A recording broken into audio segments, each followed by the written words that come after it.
이 시간 우리 이준희 대표님 여러분 잘 아실 거예요. 면접왕 이영, 퇴사한 이영, 그리고 이제 책도 있고 이제 시간 관리 이런 것들도 이제 많이 그 도서를 내고 계신데요. 여러분 너무 많이 기대하셨잖아요. 그죠? 우리 수련회 때 금식하겠으니까 한 번 더 조금만 더 듣겠다고 했던 신종환이 가버렸습니다. 일이 있어가지고 일이 있어서 네, 우리 이준희 대표님 만날 때 우리가 환대할 수 있는 가장 큰 박수로 좀 축복했으면 좋겠습니다. 박수로 모시겠습니다. 와, 이런 환대는 처음입니다. 네,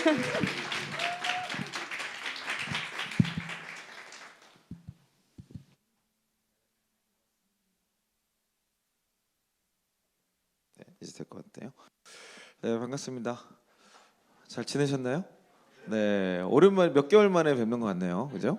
제가 여름 거의 끝자락에 뵙고 그때 이제 스탠바이라는 주제로 아마 여러분과 이야기 나눴고요.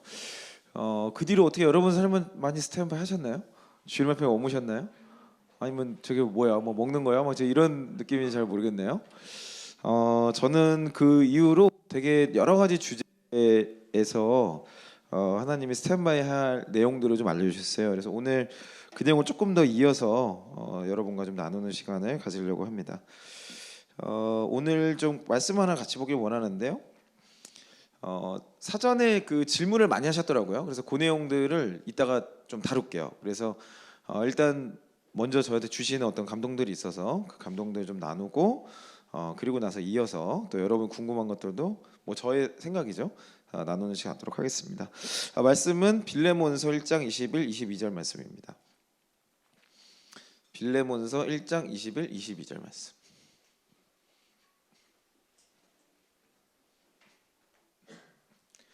다 찾으셨죠? 네, 같이 합독하겠습니다. 시작. 나는 내가 순종할 것을 확신함으로 내게 썼노니 내가 말한 것보다 더 행할 줄을 아노라. 오직 너는 나를 위하여 숙소를 마련하라.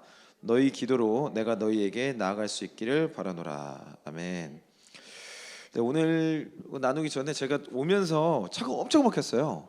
차가 엄청 막혀가지고 뭐 막힐 거라고 예상을 했는데 이렇게 많이 막힐 줄 몰랐고 중간에 두 군데인가 이제 도로 공사를 하더라고요. 그래서 토요일 날 낮에 도로 공사하는 경우는 참 대체 왜 저러는지 모르겠는데 어쨌든 이런 원래 평일 밤에 하는 거거든요. 평일 새벽에 하거나 그래야 되는데 가장 이제 교통량이 많을 때 뭐 어쩔 수 없는 이유가 있었겠죠.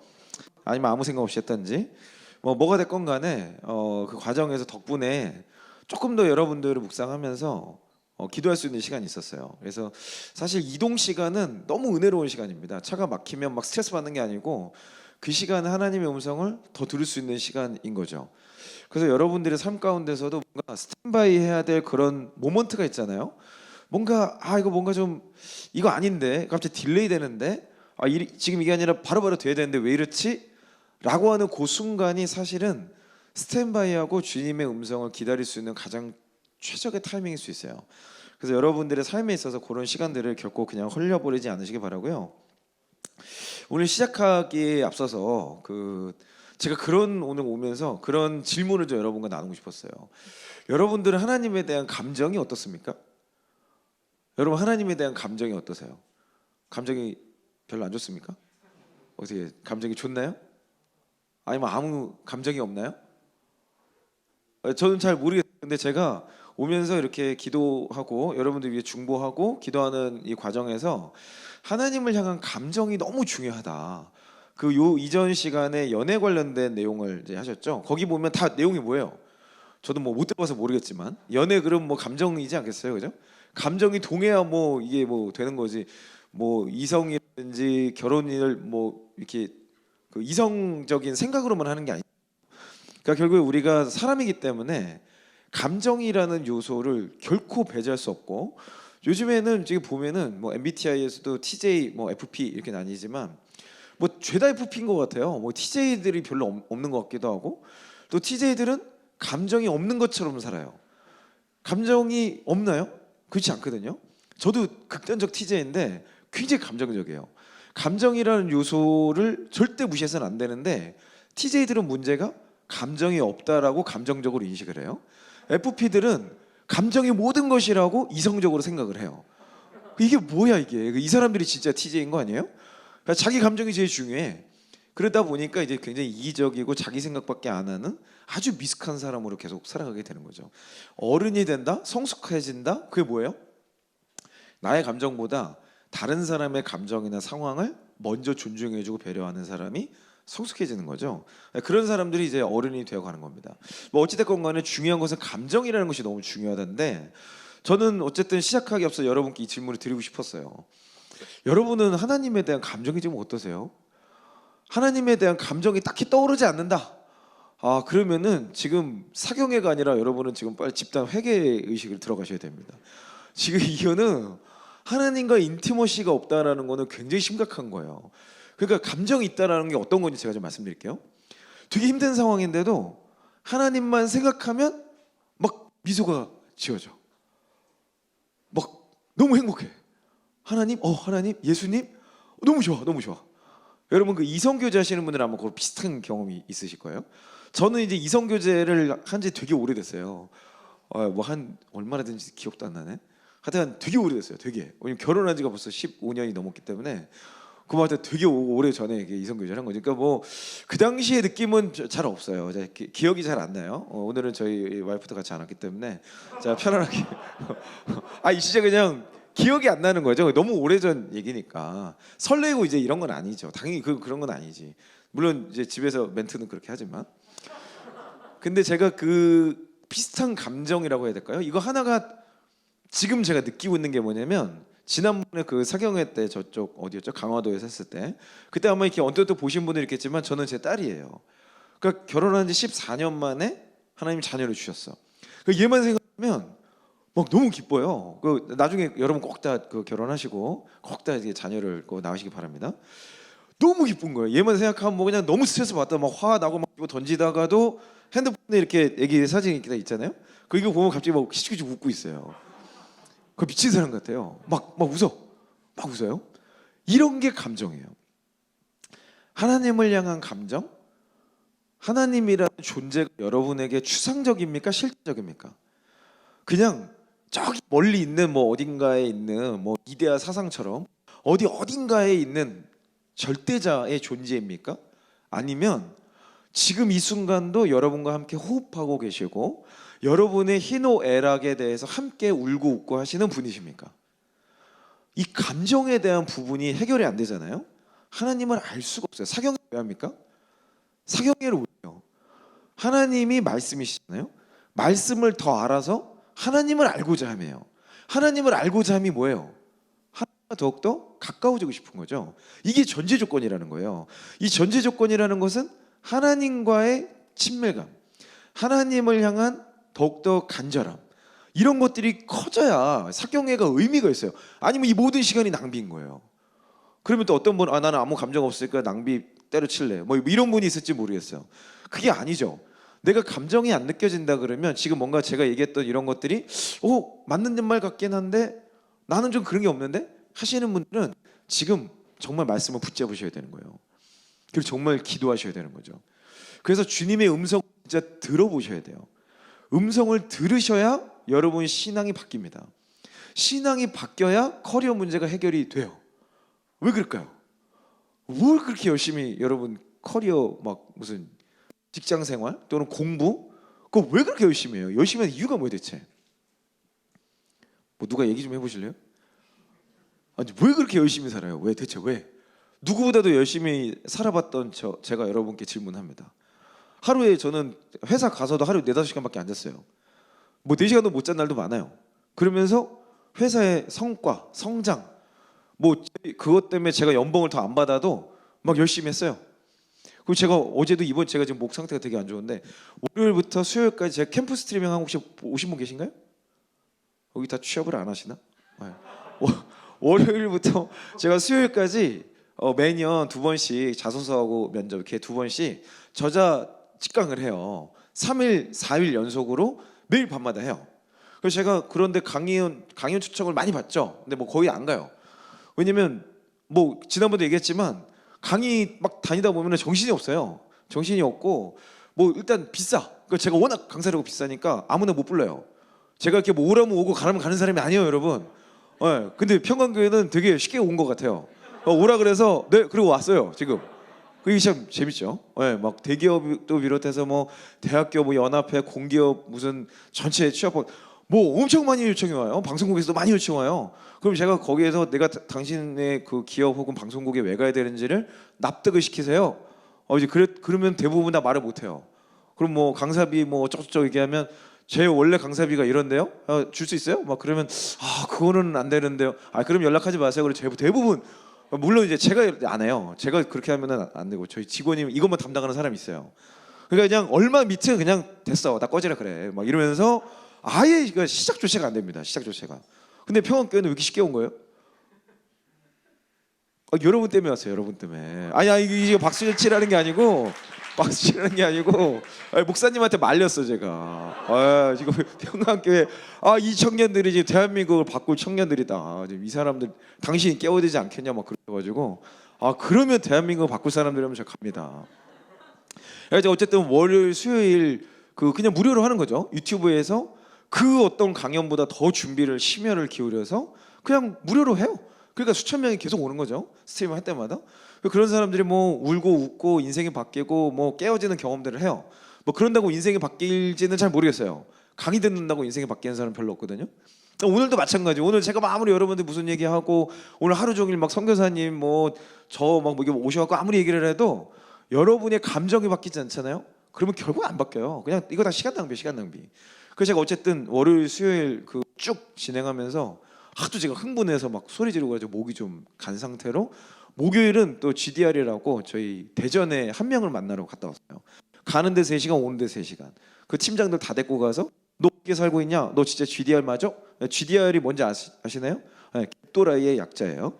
그래서 이 세상을 본받지 않고 정말 하나님의 방법이라고 말할 수는 없지만 성경적인 방식, 그러니까 정말 최선을 다하는 거죠. 그리고 남을 위해서 그리고 더 높은 목표를 향해서 이제 살아가려고 노력하는 사람들, 그런 사람 제가 인증을 하고 그 사람들을 검증을 하고 제가 직접 갑니다. 뭐 부산이건 어디건 가요. 일주일에 하루는 무조건 그걸 갑니다. 제가 지난번 했을 때 이런 얘기 안 했죠. 그때 스탠바이 기간에 주님이 제가 막 이것저것 더 막 아이디어가 막 쏟아지는데 주님 뭐부터 할까요? 하는데 주님이 다 그런 마음 주시더라고요. 야, 돈 버는 거 하지 말고 한 사람 만나러 가라. 한 영혼 만나러 가라. 그래서 아니 한 영혼이 뭐 여기 다 영혼들 세고 셌는데 제가 왜 그 사람들 만나러 거기까지 오니까 돈도 안 되고 그 운전하러 몇 시간씩 지방 갔다 다니면은 얼마나 힘든데요. 주님은 뭐 다 필요 없어요. 그냥 가라. 그냥 가라. 이게 답이에요. 그러면 뭐 어떻게 우리 주님이 하라시면 해야죠. 그래가지고 아예 그걸 또 저 혼자 가면 너무 배 아프잖아. 그래가지고 저희 팀장들을 다 데리고 다니는 거예요. 그러면서 그 한 사람이 진짜 GDR이냐, 그리고 이 사람이 GDR이 되는 과정 히스토리 전부 다 파악하고 우리의 컨텐츠와 시스템이 어떻게 더 도와줄 수 있는지를 그걸 진단하기 위해서 가는 거예요. 그러니까 하루 종일 아무것도 안 하고 이것만 합니다. 그러니까 어제 하루는 또 뭐냐면 목요일에 이제 그렇게 대전을 갔다 왔고, 어제는 제가 제 인맥 안에서 가장 탁월하신 분, 대기업의 지금 홍보 최고 책임이신데 그분을 어떻게든 얘기를 해서 직원 10명짜리 회사에 방문을 해서 4시간 동안 강의를 했어요. 뭐 당연히 돈 안 받았습니다. 이게 뭐 말이 반 거야. 그분이 대기업의 이제 임원급이신데 그분을 모시기 위해서 제가 여의도까지 모시러 갔어요. 그분 사무실 여의도 있거든요. 거기 가서 밥 맛있게 먹이고 가서 제가 지금 만난 이분 GDR인데 이 사람들이 의료기기 회사를 이제 창업하시는 분이에요. 이분들이 나중에 우리나라의 의료 역사를 새로 쓸 겁니다. 그러니까 당신의 오후를 그냥 쓰세요. 그랬더니 이분이 누군지 모르겠지만 이 형이 그렇게 얘기하니까 내 오후에 반찬하고 가겠습니다. 이래서 모든 일정을 다 취소했어요.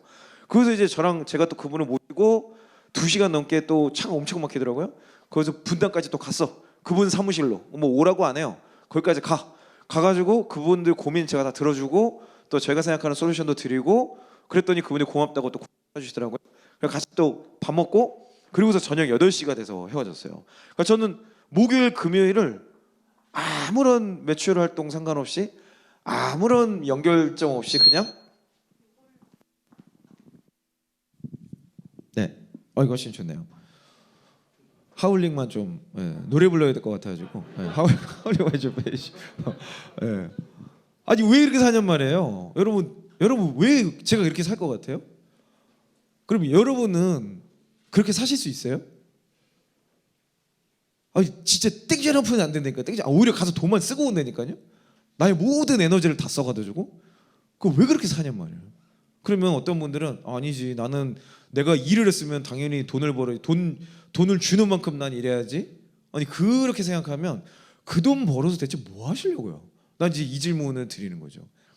여기 뭐 어떤 분들은 창업을 할 수도 있고 어떤 분들은 직장 갈 수 있고 지금 이미 직장생 하시는 분들이 많겠지만 여러분들이 월급 받아서 제가 지금 진짜 이거 그냥 뭐 제가 월급 받아가지고 집이나 하나 삽니까? 못 사요, 못 사. 이미 끝났어. 우리는 이미 베린 인생이야. 못 사, 못 사. 지금 이미 지난 몇 년 동안 너무 이거 말도 안 되게 올랐어요. 이거 불가능합니다 이제. 근데 이제 하나의 이거 소망이라고 해야 될지 절망이라고 해야 될지 모르겠는데 많은 부동산 전문가들이 수년 내 3년 내 부동산이 폭락한다 그래요. 그럼 뭐야? 아니 지난 몇 년 동안 영끌을 해가지고 주택 구매를 한 20, 30대가 엄청 많아요. 그 사람들 이제 어떻게 돼? 이제 그냥 자고 일어나면 막 5천만 원씩 돈이 날아가 있어요. 자고 일어났더니 막 1억이 증발돼 버렸어. 이거 어떻게 해? 뭐 주식 열풍이었잖아요. 열풍. 카카오 막 으아 막 자고 일어났더니 막 카카오 막 주가가 막 30%가 날아갔네. 이거 뭐야 이거? 어떻게 해요 이제? 그럼 그거 팔아? 팔기도 어려워. 그러니까 그러면은 자 월급 막 열심히 막 벌어가지고 대체 뭐 하려고? 좋은 직장의 기준이 뭐예요? 여러분의 커리어의 목적이 뭐예요 대체? 결국에 이 문제에 봉착합니다. 그러니까 결국에는요 우리의 이 근거는 우리의 기준은 절대 세상 가치가 되면 안 돼요. 그 순간 우리는 망조로 가는 거예요. 근데 하나님의 뜻을 따라서 걷다 보면 참 아이러니하게 그렇지 않을 수도 있지만 세상을 섬기게 돼 있어요. 세상을 섬기면 아이러니하게도 재정은 따라옵니다. 이게 참 재밌어요. 세상 모든 이치가 그래요. 세상 모든 이치가. 근데 많은 이 시대의 젊은이들은 스펙이 있으면 뭐가 되는 줄 알아. 그리고 뭐 공부를 잘하면 잘 사는 줄 알아. 절대 그렇지 않아요. 제 주변에 저는 공부를 못하는 사람이었어요. 저는 전공이 체육이라고 지난번에 말씀드렸죠. 저는 공부를 하는 사람이 아니라 애초에 그쪽은 아니었어요.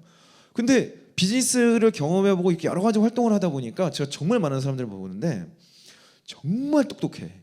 근데 진짜 멍청한 사람들이 많아요. 말도 안 되는 짓을 막 해. 그래서 결국에는 저 사람 진짜 똑똑한데 정말 그 탁월한 사람이었는데 어쩌다 저렇게 됐지? 저 그런 경험을 너무 많이 봐요. 너무 많이. 그러니까 여러분들은 지식 있는 자가 되지 말고 지혜 있는 자가 되셔야 돼요. 근데 이 지혜 있는 자의 전제가 뭐냐면 지혜가 어디서부터 시작돼요? 하나님으로부터 시작되고 그것이 기록되는 게 말씀인 거예요. 그러니까 말씀을 보면서 하나님을 알고 하나님을 향한 감정이 회복될 때 이것이 더욱더 뜨거워질 때 지식을 뛰어넘는 지혜 있는 자가 된다는 거죠. 그러니까 이거를 진짜 믿으셔야 돼요. 이거를 믿으면 전혀 다른 차원이 열립니다. 그래서 뭐 하나님이 저한테 야, 너 그냥 대한민국의 GDR들 너한테 앞으로 붙일 거니까 걔네들 일주일에 하루는 무조건 아무것도 하지 말고 걔네들만 만나러 다녀. 그 만나면 뭐예요? 제가 만나서 예언 사역해줘요. 가는 내내 차 안에서 계속 기도해요. 그 한 명을 놓고 기도해봐. 그리고 같은 팀장들로 얘기해요. 야, 이 친구는 커리어가 뭐야? 학교 어디 나왔어? 전공은 뭐 했어? 무슨 공부했어? 뭐 어쨌어? 이런 파악 쭉 하고 가지고 기도를 하면서 그 사람이 안 믿는 사람이 대다수예요. 그럼 만나서 저는 그 친구한테 그냥 고민 들어주고 제 나름의 솔루션 줄 수 있는 거 주고 제가 생각하는 마지막 몇 마디를 해주고 헤어져요. 뭐 이 시간 다 바쁘기 때문에 점심 시간 때밖에 못 보거든요. 그럼 점심 같이 먹고 티타임 잠깐 가지면서 당신은 앞으로 이런 식으로 성장해 줬으면 좋겠습니다. 대한민국의 뭐를 바꿔주세요. 그 제가 앞에 무조건 4글자만 붙여요. 당신이 어느 산업 어떤 직무에 있건 대한민국이라는 이름을 붙여라. 그러면 당신의 수준이 달라질 것이다. 그냥 거기 뭐 대기업에 있건 뭐 스타트업이건 뭐 똑같아요. 뭐 대기업이 뭐 엄청 큰 거 같죠? 그래 봤자 그 사람이 속해 있는 팀은요 10명도 안 될걸요? 대기업 가도 똑같아요. 스타트업은 그게 단 거고 대기업은 그런 팀이 수천 수백 개가 있는 거예요. 그게 답니다. 결국에는 내가 실제로 핸들링하고 함께 일할 수 있는 조직의 규모는 10명 안팎이에요.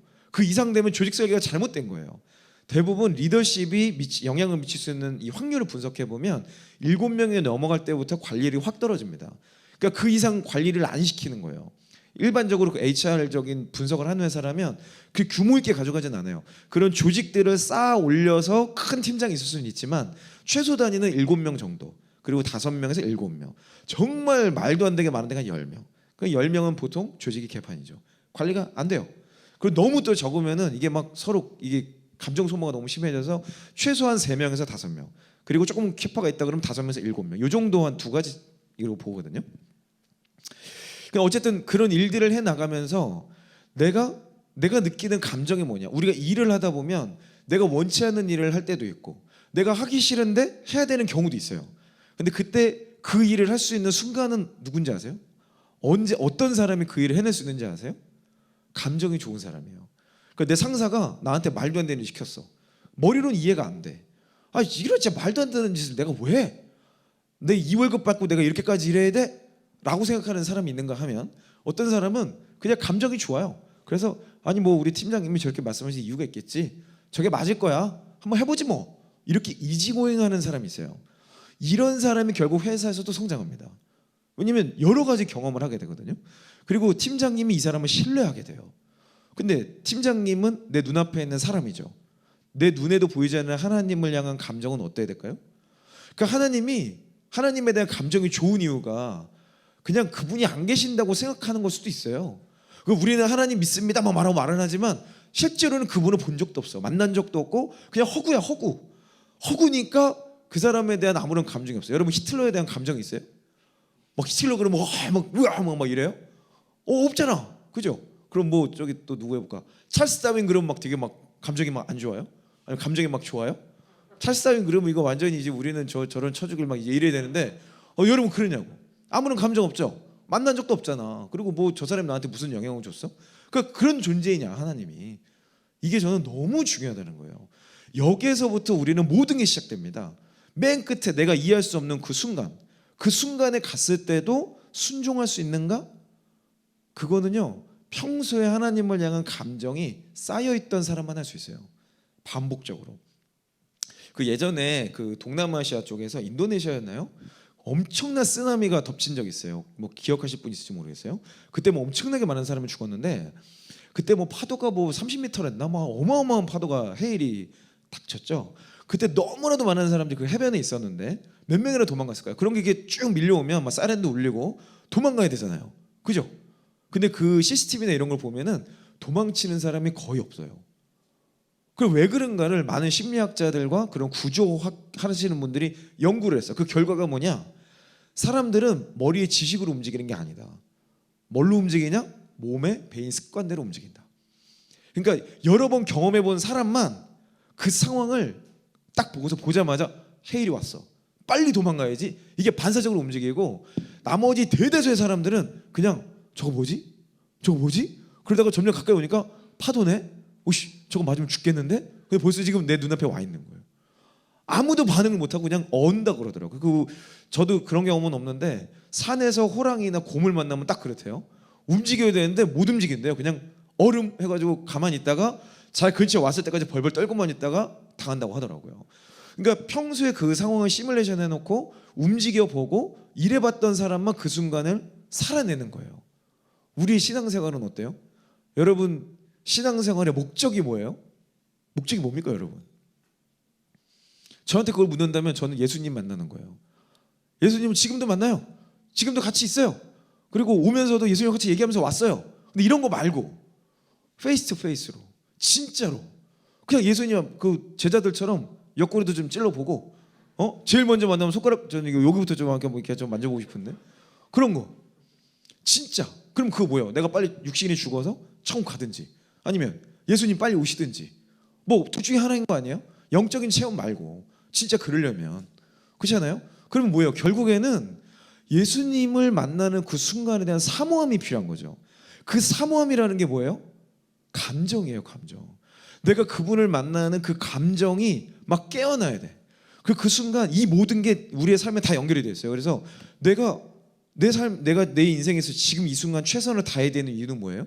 내가 예수님 만났을 때 예수님이 저를 딱 보고 아유 이 악하고 게으른 종아 내가 니한테 달란트를 몇 개를 줬는데 이 멍청한 놈이 너 쳐 맞아야겠다 막 이러실 거냐 뭐 그러시진 않겠지만 아니면 잘하였도다 착하고 충성된 종아, 내가 너를 너무 보고 싶었다라고 안아주시지. 그게 하나님을 경외하는 거예요. 내가 하나님을 경외한다는 것은 내가 예수님을 딱 만났을 때 그분이 너무 기뻐. 근데 그분이 혹시라도 안타까워하시면 어떡하지? 그게 두려워서 지금 내 이 순간에 최선을 다하는 거예요. 그걸 바로 코람데오라고 합니다. 어떤 일을 하고 하나님 앞에 서 있는 것처럼 사는 게 크리스찬인 거죠. 근데 그게 아니라 뭐 조건 따지고 뭐 따지니까 이 회사 내가 가줄게. 뭐 하니까 할게. 이거 지금 이미 크리스찬 라이프가 아닌 거예요. 나는 예수님 때문에, 하나님 때문에 오늘 하루의 시간을 써야 되는 거예요. 내 돈은 내 거가 아니에요. 제가 다음 주 월요일이죠. 내일 모레 이스라엘에 갑니다. 지금 뭐 최근에 이스라엘 가보신 분 계신가요? 언제 가봤어요? 한 달 전에? 어디 갔어요?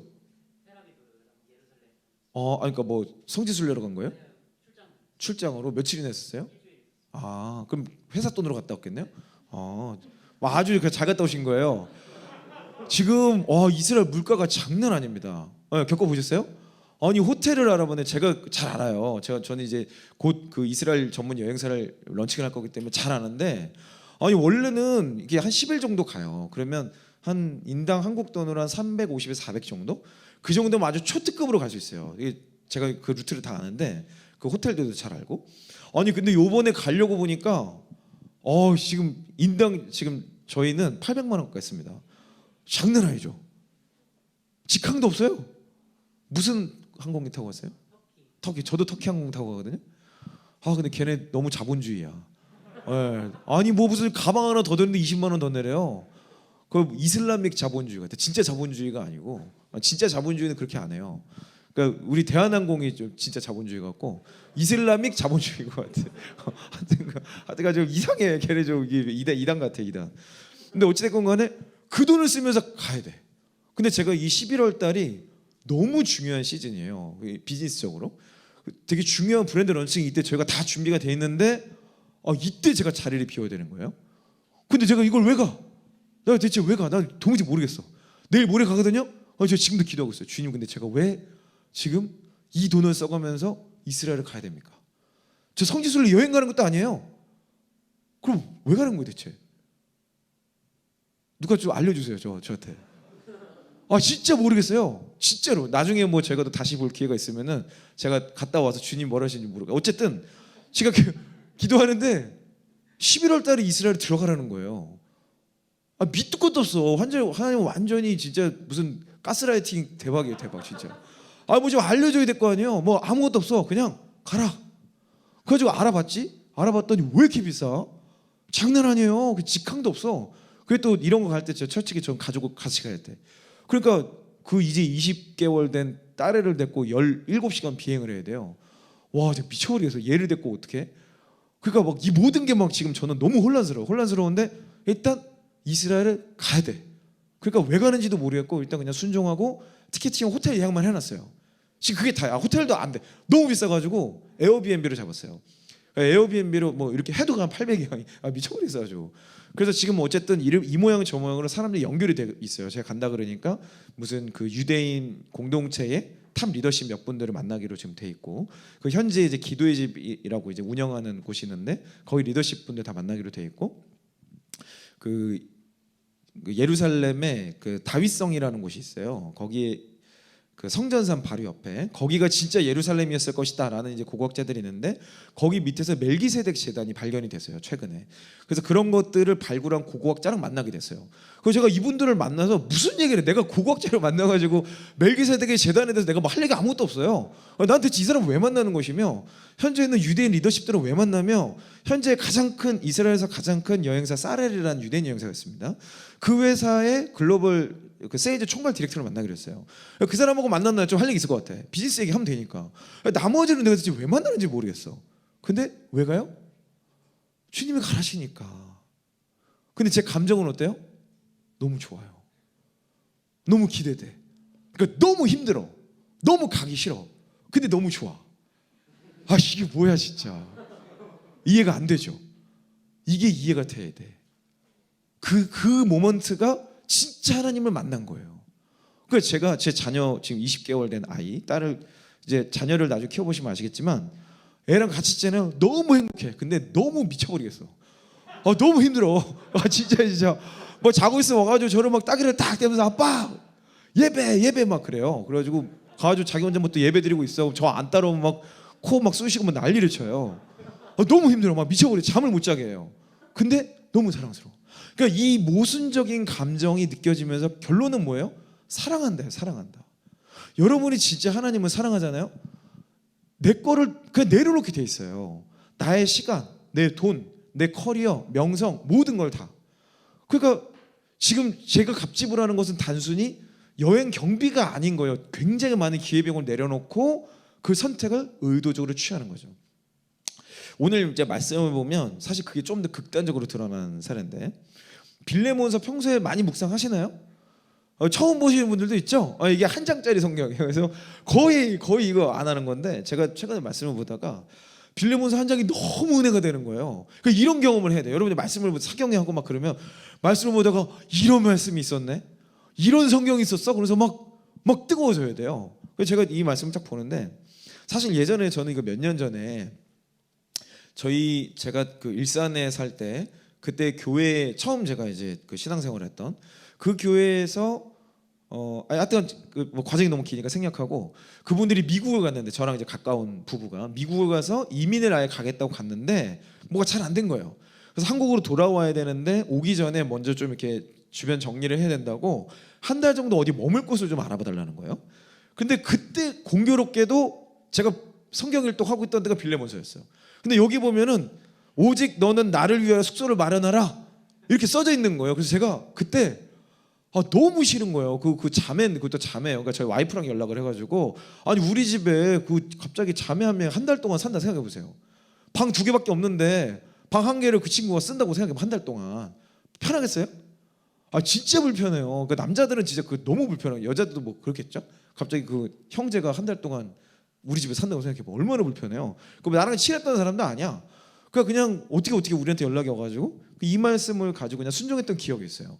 근데 그리고 나서 그때 그 자매가 우리 집에 와서 지내는 동안에 저희랑 같이 신앙생활을 하고 그리고 결국에는 미국에서 한국 돌아올 때 저희 교회로 와서 그 남편은 지금 저희 교회 전도사님이 되셨어요. 그러니까 뭐 되게 이게 보면 되게 좀 재밌죠, 그죠? 그분은 막 무슨 방언 이런 거 막 되게 극혐하시는 분이셨어요. 방언이 말도 안 되는 소리 하지 마라.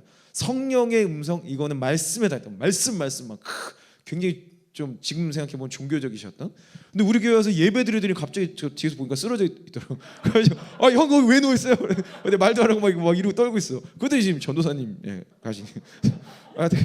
그 모든 과정이었나. 그래서 그 당시에 저한테는 굉장히 임팩트 있는 기억으로 남아 있었던 한 구절이었어요.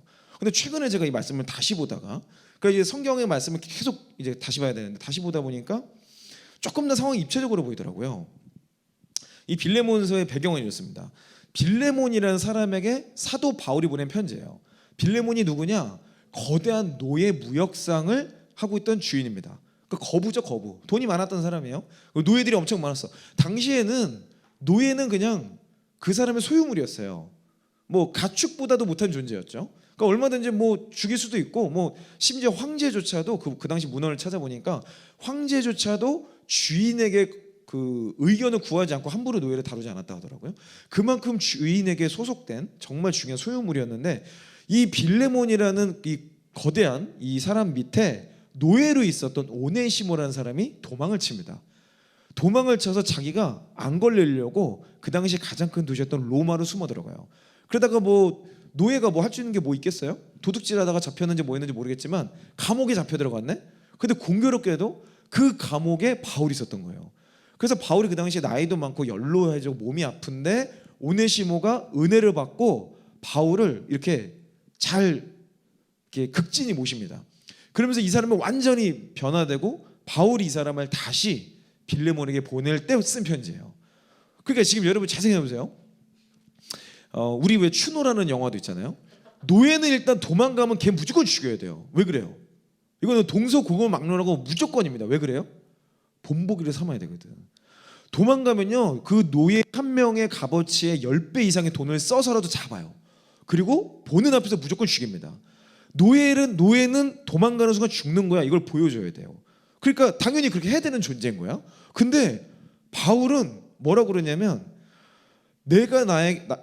나는 내가 순종할 것을 확신함으로 내가 썼노니 이렇게 써요. 그러면서 내가 말한 것보다 더 행할 줄 아노라 그를 위하여 숙소를 마련하라. 그러니까 지금 와서 지금 이런 쳐 죽일 놈 이래야 되는데 어떻게 죽일까를 지금 막 계획을 짜고 있어야 되는데 그를 나와 같이 섬겨라라고 얘기하는 거예요.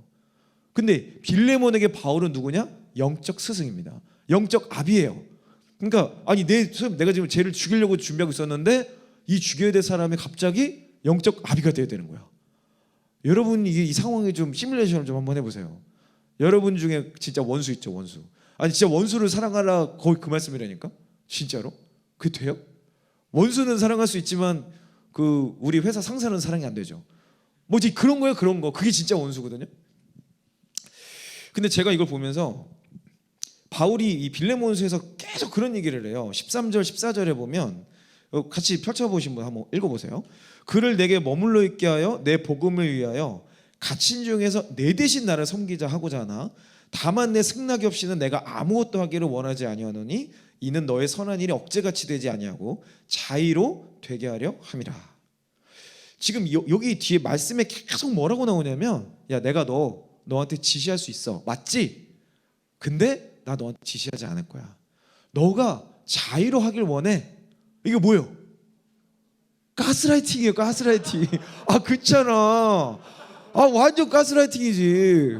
그냥 하라고 하지. 왜 지가 하라고 하면 될 것 같아. 할 수 있다며. 그럼 하라고 하지. 왜 그걸 하라고 할 수 있지만 자의로 하길 원한다. 그러면 여러분 자세히 봐. 우리 하나님은 가스라이팅 하는 분이에요? 갑자기 헷갈려요? 그런 게 아니잖아요. 하나님은 선하신 분이죠. 우리에게 가장 좋은 걸 주시는 분이에요. 그러니까 설령 그 음성이나 이런 거는 가스라이팅처럼 그러니까 요즘에 이 가스라이팅도 진짜 이거 사단의 언어예요. 정말 그래도 지 하기 싫은 거 시키면 다 가스라이팅이래. 저 진짜 미쳐버려서 그런 분들이 이제 가스라이팅의 정의가 뭡니까? 이렇게 물어보면 또 그건 또 잘 모르겠는데요. 뭐 이런 식이에요. 그냥 싫으면 가스라이팅이라고 이제 막 하고 자기가 듣기 싫은 얘기하면 꼰대라 그러고 뭐 막 별의별 걸 다 해요.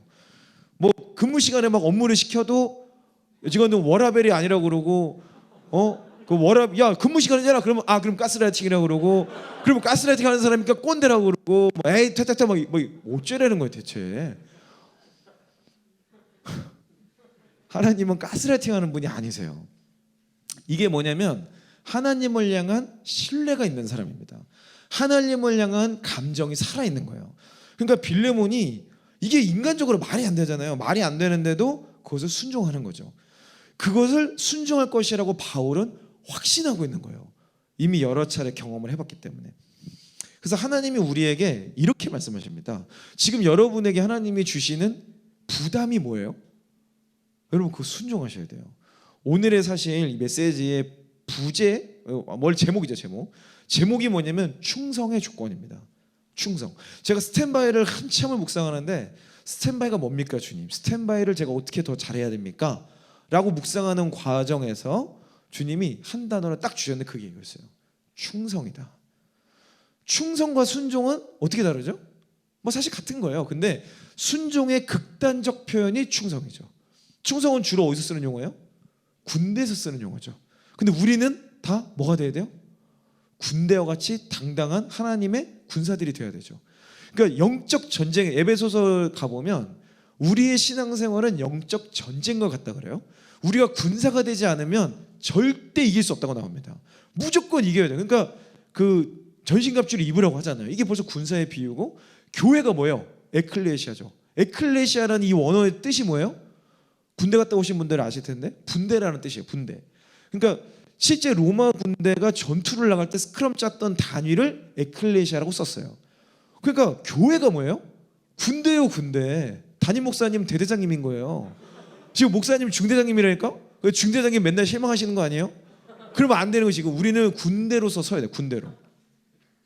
그 군인은 뭐예요? 충성해야죠. 충성. 충성하지 않으면 그건 군인이 아니에요. 로마가 왜 망했어요? 용병 때문에 망했습니다.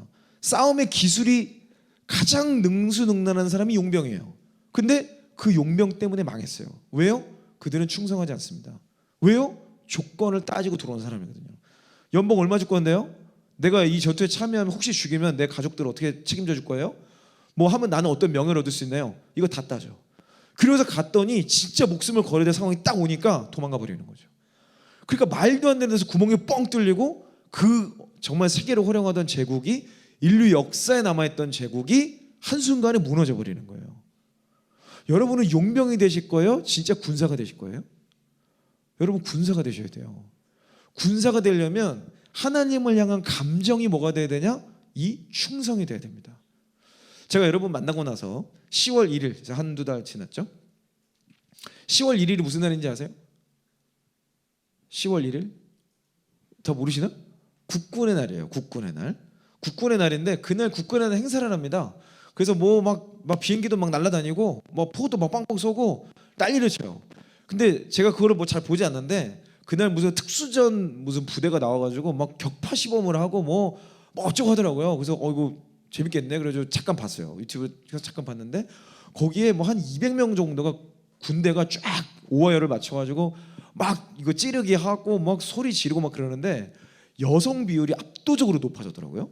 그래서 충성 이걸 외치는데 여자 목소리가 더 커졌어. 그리고 와서 막 뿌개고 하는데 막 무서운 그 여성분들이 많더라고요. 막 얼굴 막 이렇게 그어가지고 막 진짜 무서워 칼 들고 막 이러는데 제가 그 영상을 보다가 펑펑 울었어요. 펑펑 정말 한 5분간을 오열을 했어. 오열. 이게 좀 되게 웃기죠. 그날 제가 그날 쉬는 날이었어요. 그날 뭐 대체공휴일인가 뭐 그래가지고 쉬는 날에서 제가 저희 집에 빈백 큰 게 있는데 빈백에 누워가지고 원래는 거기서 책을 봐요. 그럼 제가 책을 보고 있는 모습을 보고 제 딸이 제 옆에 앉아가지고 책을 또 읽어요. 제 모습을 따라하니까. 그래서 제가 책을 보다가 국군은 행사하네. 그래서 잠깐 유튜브를 본 거예요. 그런데 갑자기 막 엉엉 우니까 갑자기 딸이 막 와가지고 아빠 하면서 막 눈물을 닦아주더라고요. 그래서 제가 왜 울었는지 아세요? 그들이 충성이라고 이게 외치는 그 경례의 구호의 모습에 그리스도의 군사의 모습이 투영돼 보이는 거예요. 아니 저렇게 대통령에게도 정말 그분들 경례하는 모습을 자세히 보세요. 여러분 나중에 한번 찾아보세요. 그 충성을 외치는 그 경례 구호에 진짜 살기가 있어요. 그리고 정말 뭐라고 하지? 진짜 저 사람들이랑 같이 있으면 안전할 것 같아. 진짜 우리나라를 지켜낼 것 같아. 그 뭔가 확신이 막 밀려 들어와요. 그 모습을 보면서 하나님이 거기서 대통령님이 딱 이렇게 해가지고 딱 경례를 받아주시더라고요. 아니 하나님이 저런 모습이지 않을까? 하나님이 우리를 보면서 이렇게 든든해하시지 않을까? 그 마음이 부어지니까 제가 막 눈물이 나는 거예요. 그리스도인이라는 것은 그리스도인으로서 하나님 나라 차원의 군사인데 영적 전쟁을 하고 우리 하나님 나라를 지켜내고 확장하는 사람들인데 그 모습을 보면서 하나님이 얼마나 기뻐하실까?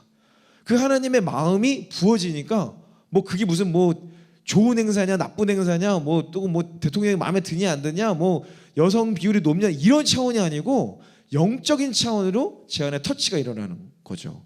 그러면서 에베소서 다시 보고 전신갑주가 뭔지 묵상하게 되고 지금 내 삶에 있어서 영적 전투가 뭔지를 보게 되고 이게 살아있는 신앙인 것 같아요. 뭐 제가 살았다는 얘기가 아니고 잘못하면 제가 교만해지니까 그런 게 아니라 끊임없이 주님과의 감정이 살아있다는 거. 그러니까 주님을 향해서 뭐 우리가 화가 날 수도 있죠. 뭐 우리가 뭐 예수님이에요. 그러니까 화가 날 수도 있어. 그렇지만 예수님도 뭐 모르겠어요. 화를 내셨는지까지는 모르겠지만 성경에 보면은 막 할 수만 있으면 이 잔을 치워달라고 막 그러시잖아요. 그 감정이 느껴지지 않아요? 할 수만 있거들랑 이 잔을 내게서 치워주십시오. 하지만 내 뜻대로 마시고 아버지 뜻대로 하십시오. 이게 충성입니다. 그러니까 감정 자체는 좋을 수도 있고 안 좋을 수도 있어요. 근데 결국에는 그 감정 위에 내가 충성함으로써 그 감정까지 좋아져 버리는 거. 그래서 저는 오늘 이 말씀을 보면서 하나님이 우리에게 말씀하시는 특성을 좀 몇 개 봤어요. 첫 번째는 하나님이 우리에게 강요하시질 않는다는 거예요. 그러니까 여러분에게 되게 하나님 마음을 막 주실 거예요. 말씀을 보고 기도하면 반드시 부담을 주세요. 누구를 섬겨라 또는 이 일을 했으면 좋겠다 또는 예배 나가라 더 말씀을 봐라 나를 쳐서 복종시켜야 될 어떤 상황들을 분명히 부담을 주세요. 그게 없으면 지금 성경을 읽고 있을 때 사실은 로고스를 읽고 있는 거예요. 그냥 텍스트 그 자체. 사실 로고스는 아무런 능력이 없습니다. 로고스가 레마가 돼서 성령의 해석을 통하여서 내 마음에 꽂힐 때 그때 진짜 말씀이 살아나는 거죠. 그거를 찾기 위해서 계속 말씀도 보고 기도도 하고 예배도 드리고 그러면서 이제 성도 교제도 나누는 거죠. 그래서 이 순종의 제목이 반드시 있어야 된다. 그래서 여러분 오늘 이 사경회를 통과하시면서 순종의 제목을 꼭 하나 적어보셨으면 좋겠어요. 대체 지금 내 인생에 있어서 하나님이 순종하길 원하시는 제목이 대체 무엇인가? 뭐 작은 것도 좋습니다. 뭐 또 인생을 드리는 큰 결단일 수도 있어요. 진로를 결정하는 문제일 수도 있어요. 뭐가 됐건 간에 순종의 제목을 적으셔야 돼요. 뭐 안 적어도 되는데 알고 계셔야 돼요. 그래서 그걸 가지고 진짜 순종을 극단적으로 하는 것이 충성이라는 거죠. 오늘 말씀을 좀 더 보면은 이 충성에는 몇 가지 포인트가 있습니다. 첫 번째가 뭐냐면 지시가 됐건 겉면이 됐건 하나님의 음성이라면 순종을 해야 된다는 특징이 있어요. 이게 충성입니다. 근데 이 순종의 구체적인 내용에 들어가면 뭐가 있냐면 행동을 바꾸는 거예요. 행동을 바꾸는 거. 근데 여기 이제 말씀을 보면 내가 내게 순종할 것을 확신함으로 내게 썼노니 네가 순종한다는 게 뭐예요? 뒤에 나오는 나를 위하여 오네시모의 숙소로 마련하는 아주 구체적인 행동. 그러니까 우리가 말씀을 보고 기도하면서 행동을 안 바꾸잖아요. 행동을 안 바꾸면 사실은 순종이 아니에요. 그냥 머리로 계산하고 있는 거예요. 시뮬레이션. 이거는 계산만 하다 똥 됩니다. 똥. 아무것도 아니에요. 아무 의미가 없어요. 아무런 가치가 없는 낭비 시간입니다.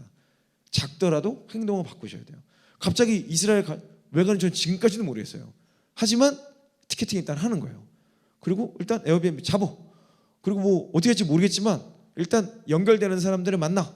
그 과정에서 주님이 말씀하시는 분명한 부르심에 대한 컨펌이 있을 거라는 확신은 있어요. 그러니까 이번에 가면 제가 생각하지 못했던 또는 지금까지 주님이 주셨던 이 음성들이 더 디테일해지고 구체적이고 무언가 돌파가 일어날 것이라는 기대는 있어요. 하지만 가기 전까지는 모르겠다 이거지. 그러니까 그런 여러 가지 감정적인 어쨌든 행동을 바꾸는 것이 충성의 시작입니다.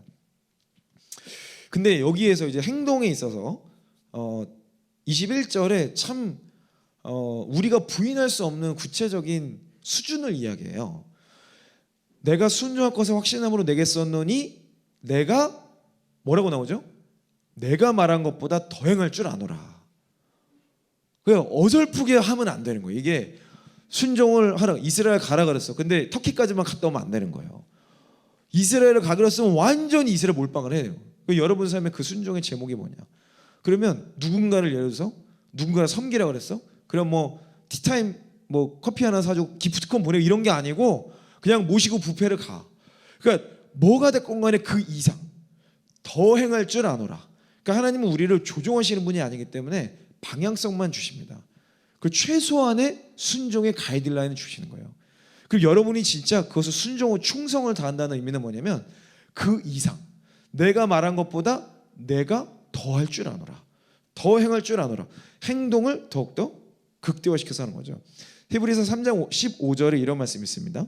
성경에 일렀으되 오늘 너희가 그의 음성을 듣거든 경노하시게 하시던 것 같이 너희 마음을 완고하게 하지 말라 하였으니 하나님이 여러분에게 어떤 부담을 주시잖아요. 순종의 제목을 주시면 절대 완고하게 대응하지 마세요. 이해가 되든 안 되건 일단 한번 해보세요.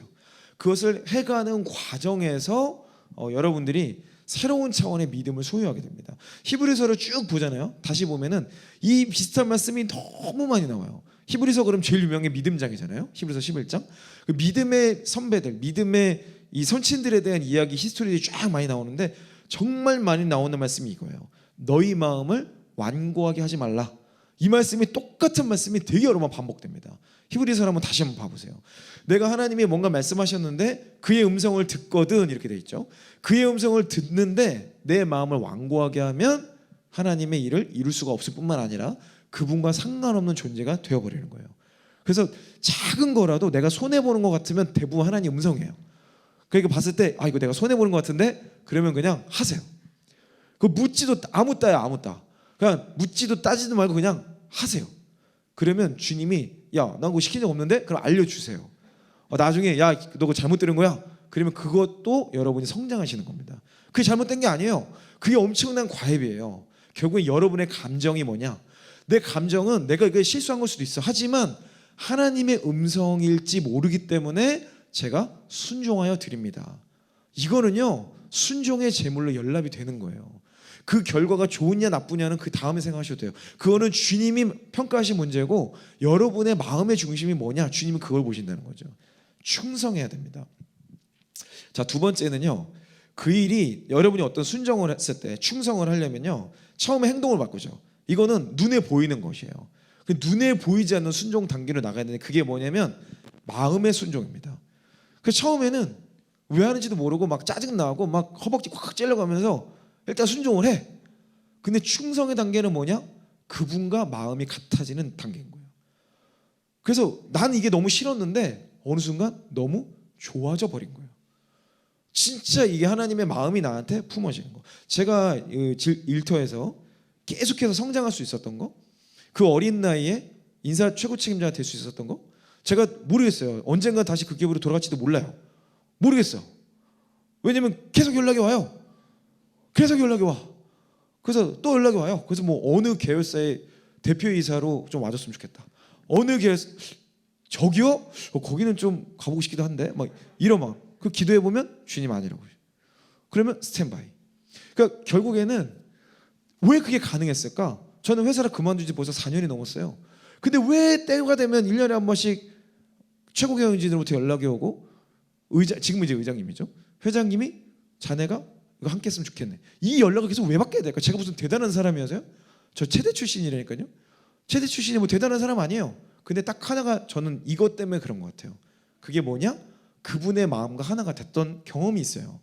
모두가 다 싫다고 그러고 모두가 아니라 그런 것을 저는 뭐라고 확신했냐면, 이것이 우리에게 가장 좋은 것입니다. 그리고 모두가 반대해서 안 됐던 것을 만들어냈던 프로젝트 책임자였어요. 그러니까 그 기억이 있는 거예요. 여러분들이 우리가 삶을 살다 보면 사람들이 싫어하는 게 있어요. 근데 그게 성경적이냐? 대부분 그렇지 않습니다. 성경적이라는 건요, 굉장히 좁은 길을 걷는 것이고, 성경적이라는 것은 우리의 본성을 굉장히 거스르는 것들이 많아요. 어쩔 수가 없어요. 근데 그 상황을 그분 때문에, 예수님 때문에 어게인스트 하는 거죠. 그 과정에서 열매를 맺게 되는 거고, 이런 것들이 이제 굉장히 중요한 건데, 결국에는 마음의 순종이 될 때, 진짜 그분의 마음과 내 마음이 하나가 됐을 때, 그때가 진정한 충성이라는 거죠.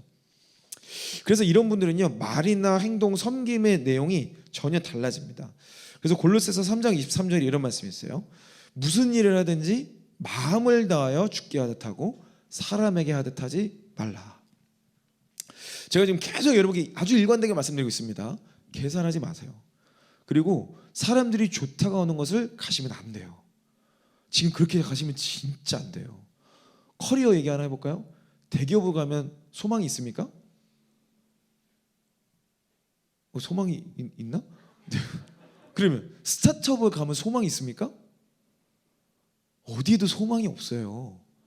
어디에도 소망이 없습니다. 지금 우리나라 경제 상황 조금만 얘기해 볼까요? 우리나라가 지금 얼마나 어려워질까요? 지금 레고랜드 사건 터지면서 어떤 일이 터졌어요? PF가 줄도산 나고 있죠. PF가 뭔지 아세요? 프로젝트 파이낸싱이라 그래요. 지금 건물, 우리나라 건설이 참 뭐 세계적인 트렌드긴 하지만 도심지를 더 이상 이제 뭐 이런 건물 뭐 몇 층 이런 게 아니에요. 땅이 없어요, 이제 개발할 땅이. 그래서 재개발 위주로 갑니다. 근데 재개발이라는 건 진짜 소유주가 너무 많기 때문에 뭐 함부로 개발을 못 해요. 그 사람들 다 동의를 해야 되는데 그게 쉽지가 않거든요. 그러니까 어때요? 이제 선택하는 건 뭐냐면 좁은 땅에 고층으로 가는 거예요. 그러니까 비용이 어떻게 들어요? 천문학적으로 들어갑니다. 왜 그런지 아세요? 건물을 높이 올리는 게 비싼 게 아니에요. 건물을 높이 올리려면 땅을 깊이 파야 돼요. 그러니까 땅이 맨 땅인데 이게 어려운 거예요. 이걸 파다 보면 비용이 막 올라가. 그 아파트 하나, 단지 하나를 고층으로 지으면 몇 천억이 들어가는 거예요. 그 돈이 감당할 수 있는 기업이 없어요. 왜냐하면 건설이라는 것 자체가 먼저 우리가 돈을 다 쓰고 그 다음에 분양해서 그거 가지고 수익을 메꾸내는 거거든요. 그리고 또는 뭐 그 과정에서 뭐 먼저 돈을 벌어 하는 회사도 있지만 대부분 일단 땅을 먼저 사고 뭐 이렇게 해야 돼요. 그러니까 그거를 어떤 기간을 버티기 위해서 프로젝트 파이낸싱이라는 걸 구성을 하고 수많은 기관 투자자들에게 야 이거 아파트 지으면 무조건 수익률 몇 프로 나오니까 돌려줄게요. 이래서 여러 기관들에게 돈을 빌리는 거예요. 쉽게 말하면 대출을 받는 거죠. 근데 레고랜드 사건이 터지면서 더 이상 이런 것들을 못 믿겠다라는 의식이 팽배해지고 PF 몇 개가 뻥뻥 터지면 제일 먼저 뭐가 터지냐? 저축은행이 무너집니다. 그러니까 지금 저축은행이 난리가 났어요. 저축은행이 지금 곧 몇 개가 무너진다 그래요. 저축은행이 무너지면 바로 다음에 뭐가 무너지는지 아세요? 보험사가 무너집니다. 자금이 다 그게 연결이 돼 있어요. 자금사가 무너지면 이제 그 뒤에 보험사가 무너지면 그 뒤에 뭐가 무너져요? 금융이 무너져요. 그러니까 우리나라의 지금 경제 상황의 현실을 똑바로 봐야 되는데 여기 IMF랑 금융 외환위기 때 직장생활 해보신 분 계신가요? 안 계신가? 안 계시구나. 네. 그때 하셨어요? 아니시구나. 저는 그때 해봤거든요. IMF 때는 저도 고등학생이었고 그 금융위기 때. 근데 그때랑 지금이랑 무슨 차이가 있냐? 어마어마한 차이가 있어요. 그때도 우리나라가 망했다고 했어. 근데 지금 여러분 뉴스 보세요. 다 지금 훨씬 힘들다 그러죠? 왜 그래요? 더 이상 금융이 문제가 아니에요. 금융이 지금까지 우리를 버텨왔던 거고 예전에는 IMF랑 2009년도에 있었던 금융위기는 금융이 문제였어요. 그래서 금융만 이게 좀 벗어나면 되는 문제였어. 근데 지금은 실물 경기가 지난 몇 년 동안 다 무너졌어요. 그러니까 금융으로 버텨본 거야. 대출로 하고 뭐 재난지원금 이런 걸로 그냥 마약처럼 막 괜찮아 하면서 버텨온 거예요.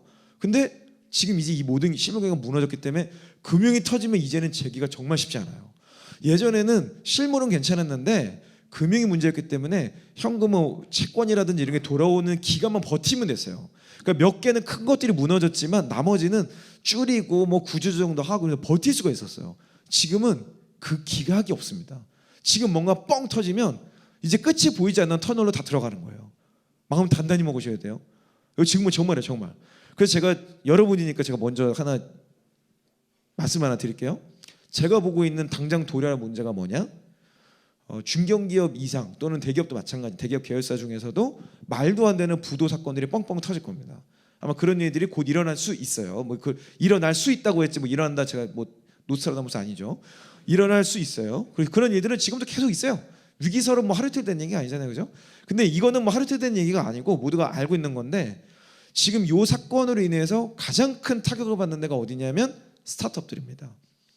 여러분이 알고 있는 스타트업들 엄청 큰 데들 많죠? 그 중에 수익을 못 내는 데가 하루아침에 증발할 수 있어요.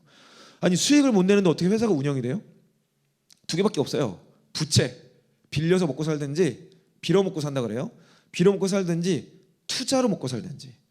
근데 투자가 미국에서부터 전부 다 끊어졌어요. 미국이 지금 빅스텝 금리 인상하다가 갑자기 자이언트 스텝 했죠. 지금 난리 났어요. 그러니까 미국도 실리콘밸리의 투자가 자금줄이 굳어버렸어.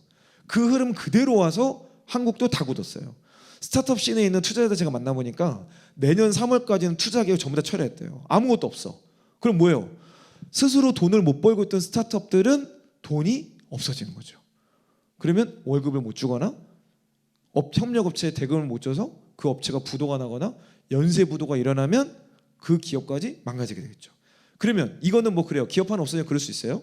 거기에 연쇄적으로 일어나는 제가 생각하는 현상이 뭐냐? 개발자의 거품이 꺼질 거라는 겁니다. 지금까지 어떤 분들은 무조건 개발을 해야 된다고 생각하더라고요. 근데 개발자는 엔지니어예요. 엔지니어가 필요 이상으로 지금 너무 거품이 껴 있어요. 저는 이게 언젠가 뻥 터질 거라고 생각해. 거의 다 도래한 것 같아. 그래서 제가 이 얘기를 하는 이유가 뭐냐면 많은 청년들이 개발자가 돈을 많이 버니까 개발을 해야 된다. 부모님들도 그래요. 뭐 해라. 공무원, 공기업, 대기업. 왜 딱 이유 하나야. 돈을 많이 버니까. 근데 이거는요. 경제 상황이 바뀌잖아요. 언제든지 바뀔 수 있습니다. 진짜요. 저는 이제 오랫동안 인재 시장을 봤잖아요. 예전에 그런 직무들이 몇 개 있었어요. 근데 지금 그런가요? 예전에 10몇 년 전만 해도 경영학과가 짱이었어요. 모두가 다 경영학과 갔어. 경영에 관심도 없던 사람들이. 그래서 지금 뭐예요? 경영학과. 문송합니다 이러고 있잖아요. 그래서 개발자도요. 이제야 코딩 왜 개발자들이 이렇게 지금 각광을 받아요? 스타트업 때문에. 난리도 아닌 거예요. 대기업은 개발자 그렇게 별로 필요가 없어요. 왜? 플랫폼을 안 하거든. 별로 관심이 없어요. 구글이나 인스타 같은 거를 만들어내고 싶은 거예요. 그건 다 뭐예요? 스타트업이죠. 대기업형화된 스타트업, IT 이런데 그런 데가 사람을 막 뽑다 보니까 그냥 거품이 막 올라온 거예요. 실력도 없는데 야 일단 코딩할 줄 알아? 야 그럼 너 연봉 이렇게 받아. 해줄게. 일단 사람 채워넣는 거예요. 근데 이제는 그 거품이 꺼진다는 겁니다. 그럼 이제 연봉을 이미 많이 받았잖아요. 그럼 딴 데 이직할 수 있을 것 같으세요? 못합니다. 왜 못하죠? 두 가지 문제가 있어요. 첫 번째, 회사가 여러분이 아니고 그 돈 많이 받던 사람을 뽑는 걸 부담스러워합니다. 왜냐하면 장기 저성장 시대가 왔기 때문에, 뭐 지금도 이미 그렇지만 더 강력한 장기 저성장으로 가기 때문에 급여 높다는 건 뭐예요? 고정비가 높다는 거예요. 이거 감당이 쉽지 않습니다. 그러니까 최대한 임금이 높은 사람 안 뽑으려 그래요. 자, 그러면 그러면 내가 연봉을 낮출게요. 연봉 나 절반만 받아도 되니까 나 뽑아줘. 그렇게 되겠죠? 근데 그래도 어려워요. 왜 그렇죠? 여러분이 아니라 돈 많이 받던 사람들의 마음의 문제가 있어요. 야, 내가 연봉 1억 받던 사람이 5천만 원 받고 이렇게 살아야 되냐? 에이씨, 됐다, 막 대충 하지 뭐. 대부분 이렇게 가요. 어쩔 수 없어. 이건 사람의 생리가 그래요. 자, 우리는 이런 혼란스러운 시대, 변화가 막 무쌍한 이 시대, 앞으로 이 혼란은 잠잠해질까요? 잠잠해질까요? 성경에 의하면 더 극단적으로 갑니다. 왜 그래요? He is coming. 주님이 오실 때가 가까우고 있기 때문에 그래요.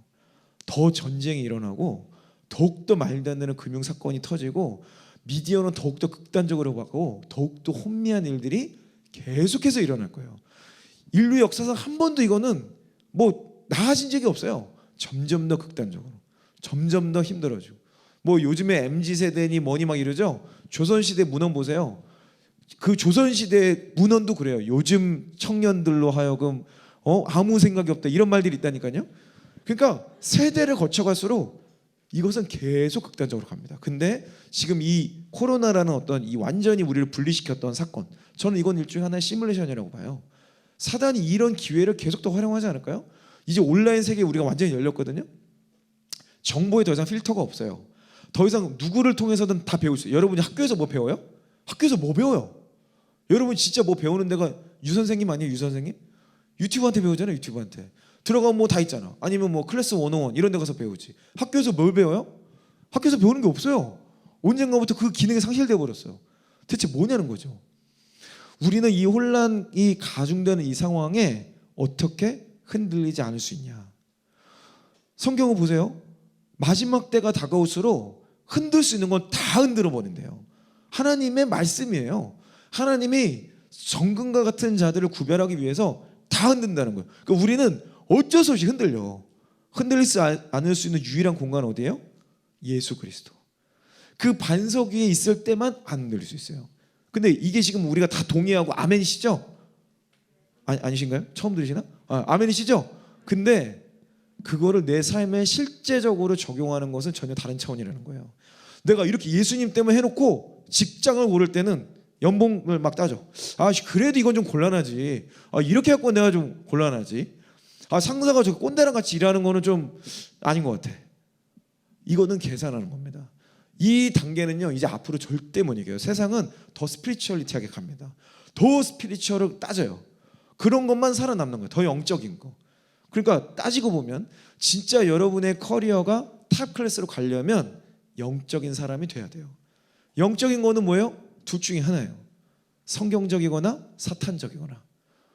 이번에 너무 안타까운 사건이 있었죠. 저도 그것 때문에 너무 마음이 아프고 막 울고 그랬는데 이태원에 그 사건이 있었어요. 어마어마한 그 완전히 귀신의 문화 아니에요? 나는 왜 대체 할로윈 사람들이 이렇게 열광하는지 진짜 지금도 이해가 안 돼요. 여러분은 이해가 되시나요? 나 진짜 이해가 안 돼요. 또 하나 이해 안 되는 거. 크리스마스에 왜 이렇게 열광해요? 아니 예수님도 안 믿으면서 그잖아. 예수님이 태어나신 날을 기념하는 건 물론 12월 25일이 진짜 예수님 탄생일은 아니지만 어찌됐건 예수님이 탄생하셨다는 거 기뻐서 축제가 된 건데 아니 안 믿는 자들이 왜 이렇게 기뻐하는 거예요 대체? 이해가 안 돼요. 그리고 또 하나 그러니까 이 두 가지가 이해가 안 돼요. 안 믿는 자들이 예수님 태어났다고 기뻐하는 거랑 믿는 자들이 할로윈 데이라고 기뻐하는 거랑 근데 진짜 이해가 안 돼요. 여러분이 이런 거에 굉장히 심각한 고민을 갖고 계셔야 돼요. 할로윈 데이를 막 대적해야 돼요 지금. 이 문제를 놓고 진짜 기도해야 돼요. 이런 안타까운 사건을 놓고 기도해야 된다고. 청년들이 깨어 일어나도록. 그 교회가 안 하면 누가 하겠어요? 그렇지 않아요? 그 요즘에 그 유치원에도 할로윈 데이를 그린다니까요. 그 귀신을 그려요 귀신을. 이게 지금 이렇게 돼가고 있는데 여러분들은 뭐 하고 계신 거예요 지금? 갑자기 왜 제가 여러분들한테 화를 내지? 아니 우리가 기도해야 된다고. 이거 진짜 크리스찬 아니면 안 돼요. 세상은요 계속 그렇게 가니까 더 귀신의 문화를 숭상하고 더욱더 포스트 모더니즘으로 가고 더욱더 인본주의 내 생각이 옳은 대로 내 감정이 유일한 정답인 그 길로 간다고요. 성경은 그렇게 안 써져 있는데 근데 여러분이 그거를 지금부터 훈련하지 않으면 더 혼미해졌을 때 내가 혼미해졌다는 사실조차도 인식을 못해요. 그러니까 성경을 보고 굉장히 예민한 삶을 사는 것이 충성의 가치라는 겁니다. 충성할 때만 이걸 할 수 있어요. 충성의 세 번째 포인트는요. 반드시 기도가 동반돼야 됩니다. 기도 없이는요 순종이 아니에요. 오늘 본문 말씀을 보면 다시 읽어볼까요? 다 같이 21절 22절 시작. 나는 내가 순종할 것을 확신함으로 내게 썼노니 내가 말한 것보다 더 행할 줄을 아노라. 오직 너는 나를 위하여 숙소를 마련하라. 너희 기도로 내가 너희에게 나아갈 수 있기를 바라노라. 자, 이 두 구절의 시작은 뭘로 시작해요? 나는 내가 순종할 것을 확신한다. 순종으로 시작해서 말씀의 끝이 뭐예요? 내가 너희에게 나아갈 수 있기를 원하노라. 여러분의 순종으로 주님이 나아오시는 겁니다. 근데 그 바로 앞에 전제가 있어요. 너희 기도로. 그러니까 너희 기도로 내가 너에게 나갈 수를 원하노라. 순종은 하는데 내가 행동은 바꿨어. 근데 마음의 순종이 아니면 그 앞에 있는 오직 너는 나를 위하여. 숙소를 마련하는 건 행동이죠. 근데 오직 너는 나를 위하여. 하나님을 위해서 하는 순종이라는 마음의 순종 단계로 넘어가야 되고 그 과정에서 우리는 기도를 통해서만 주님을 만날 수 있는 겁니다. 그래서 기도를 하셔야 돼요. 기도하면 뭐가 바뀌어요? 주님의 큰 그림을 받게 돼요. 그러니까 내가 어려운 상황에 있고 이해가 안 돼도 그걸 이해할 수 있게 돼. 해석이 돼요. 그러니까 여유가 있는 거예요. 지금 되게 쫄리는 상황인데도 여유가 있어. 괜찮아. 나한테 뭐 상사가 화를 냈는데 저 나한테 화낸 거 아니야. 이 부분을 해결해 달라는 답답함을 저렇게 표현하신 거야. 전혀 다른 해석이 풀어지는 거예요. 주님의 마음과 하나가 돼야 됩니다. 두 번째, 기도를 하면 주님의 의도와 목적을 알 수 있게 돼요. 의도와 목적을 알면요 어떤 유익이 있냐? 세월을 아끼게 됩니다. 그러니까 일은 열심히 하는데 그 일 못하는 사람들의 특징이 뭐냐면 상사의 의도를 이해를 못한 채로 그냥 시키는 거를 해요. 그러니까 아무 생각 없이 시키는 거를 하니까 일은 열심히 했고 노력은 많이 했는데 하고 보니까 결과물이 이상한 거야. 그러니까 야, 내가 언제 이렇게 시켰어? 다시 해. 그러면 우리 상사는 맨날 말 바꿔요. 팀장님 진짜 미쳐버리겠어. 맨날 말 바꿔. 아니에요. 여러분이 말귀를 못 알아먹은 거예요. 여러분이 못 알아먹은 걸 가지고 상사 탓을 하고 있는 거죠. 하나님도 똑같아요. 여러분에게 말씀하셨는데 엉뚱한 것만 열심히 해. 엉뚱한 걸. 그래놓고 우리 하나님 가스라이팅 하신다고. 이거랑 똑같은 거예요. 하나님의 의도와 목적을 알아야 세월을 아낄 수 있습니다. 기도를 해야만 세 번째 포인트가 뭐냐면 주님의 격려와 교정을 받을 수 있어요. 기도하면 하나님 말씀하시지 않나요? 그때 여러분이 받을 수 있는 게 격려와 교정이에요. 잘하고 있다. 착하고 충성된 아들아. 그리고 야, 너 그렇게 가면 안 돼. 글로 가지 마. 고스톱. 하나님과 고스톱 하는 거예요. 고, 스톱. 가지 말아야 될 때 가면 스톱. 가야 될 때 멈춰 있으면 고. 이거를 말씀하시는 것이 교정이죠. 이게 왜 중요해요? 끝까지 이룰 수 있기 때문에. 하나님의 격려 없이는요 우리는 절대 부르심의 길을 완수할 수 없어요. 부르심의 길을 찾을 수도 없어요. 부르심의 길을 나는 열심히 가고 있다고 했는데 잘못된 길을 가면 주님의 교정이 필요해요. 그 처음에 하나님의 이 사람으로 시작했다가 끝에 사탄의 사람으로 변질되는 경우가 너무 많아요. 그 신앙생활은 항상 시작이 중요한 게 아니라 끝이 중요하다 그러거든요. 그러니까 처음에는 너무 좋게 시작했어. 근데 끝까지 가보니까 완전히 자기 왕국을 세우고 말도 안 되는 곳에 가 있는 거예요. 저도 그거 되게 경계해요. 저도 계속 사업이 성장하고 또 유튜브가 확장되고 영향력이 생길수록 계속 그걸 경계합니다. 그래서 하나님이 주시는 말씀 아니면 전하지 않으려고 기도하게 되고 더 말씀을 찾아서 혹시 내가 하는 얘기 중에 비성경적인 이야기가 있으면 어떡하지? 두렵고 떨리는 마음으로 계속해서 보게 되고 저희가 제공하는 콘텐츠나 시스템 서비스들이 사람들을 더 성경적인 삶으로 바꾸지 못하면 어떡하지? 오히려 잘못된 가치로 가게 되면 안 되니까 고객들의 삶의 변화를 계속해서 추적하고 분석하고 그러니까 일주일에 하루를 통을 써서 그 사람을 만나러 가는 이유도 이런 것들을 확인하기 위해서 가는 거죠. 충성할 때 주님께서 역사하실 수 있습니다. 다 같이 말씀 하나 읽고 메시지를 마치길 원하는데요. 누가복음 16장 10절입니다. 누가복음 16장 10절.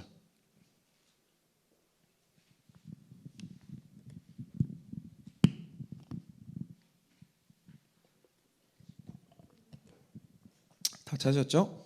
다 같이 읽겠습니다. 시작. 지극히 작은 것에 충성된 자는 큰 것에도 충성되고 지극히 작은 것에 불의한 자는 큰 것에도 불의하니라. 지극히 작은 것에 여러분 충성하십시오. 그걸 훈련하셔야 돼요. 주님이 말씀하신 지극히 작은 것을 그 이상으로 극단적으로 가보는 거야. 베드로처럼 극단적으로 그냥 가는 거예요. 발 씻겨주지 마세요. 그랬다가 야 이거 안 씻으면 너 나랑 상관없어 그랬더니 그러면 머리까지 씻겨 몸도 씻겨주세요. 극단적이죠. 괜찮아요. 주님 앞에 그렇게 살아보세요. 그런다고 사람들이 여러분을 좀 바보 취급할 수는 있지만 괜찮아. 주님은 그 모습을 굉장히 기뻐하신다니까요. 극단적으로 한번 가보세요. 그걸 일단 살아봐요. 지금은 너무 극단적이지 않아. 세상은 극단적으로 가고 있는데 크리스찬들은 극단적이지 않아. 그러니까 게임이 안 되는 거예요. 세상은 영적으로 가는데 우리는 영적이지 않으니까. 그리고 이것 말고 누가 보면 다른 말씀에 보면 그 지극히 작은 것에 충성된 자에게 열 고을 권세를 맡기리라 이런 말씀이 있어요. 그러니까 결국에는 여러분이 더욱더 세상에서 선한 영향력을 갖기를 원한다면 그리고 세상에서 더욱더 여러분이 열매 맺게 한다면 지극히 작은 것에 충성해야만 한다는 전제 조건을 말씀에서 알 수 있게 되는 거죠. 네, 오늘 충성에 대한 주제로 여러분과 여러 가지 이야기 좀 나눠봤고요. 이어서 여러분이 질문하신 게 되게 많아서 제가 그 질문들 하나씩 좀 보고 그거 가지고 같이 이야기 나눠보도록 하겠습니다.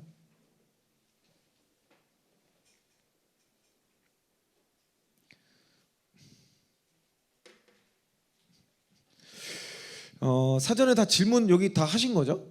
일단 텍스트가 있으니까 제가 그거 보면서 좀 말씀드릴게요.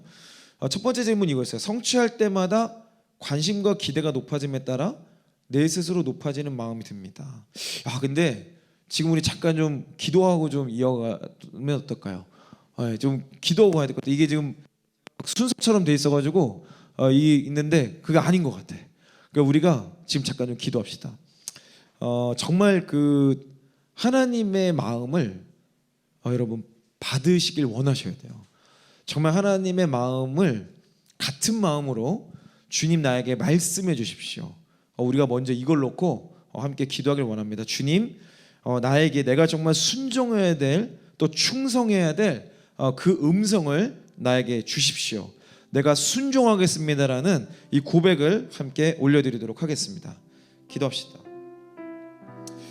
주님, 우리가 오늘 말씀을 통해서 주님 온전히 순종하길 원합니다. 주님 소리 높여 나의 감정이 주님께 연락되게 하십시오. 주님을 향한 나의 감정이 더욱더 주님 안에 머물게 하여 주십시오. 계산하고 시뮬레이션하고 또 내가 생각했던 기준들을 내려놓고 하나님의 마음이 나의 기준 되게 하여 주십시오. 하나님의 음성이 나의 유일한 순종의 제목 되게 하여 주십시오. 주님을 의뢰함으로 내 삶이 주님께 주님 열매 맺는 삶으로 살아가게 하여 주십시오. 성령님, 내가 그냥 사는 것이 아니라 갈 바를 알지 못하는 삶이 아니라 하나님께 붙들림 받은 그런 충성된 삶을 살게 하여 주십시오. 주님의 마음을 부어주셔서 주님의 마음이 내 삶 가운데 풀어지게 하여 주십시오. 주님, 우리가 간절히 간구하며 주님께 나아가길 원합니다. 주님 이때에 말씀하십시오.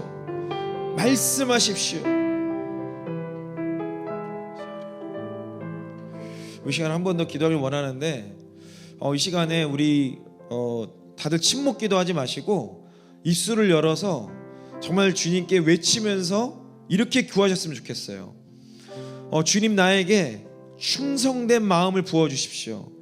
지극히 작은 것에 충성하는 자 되게 하여 주십시오. 이것을 우리가 소리 높여서 간구할 때에 정말 우리의 마음이 하나님이 못 들으셔서도 아니고 하나님이 못 알아들으셔서도 아니고 우리의 마음이 변합니다.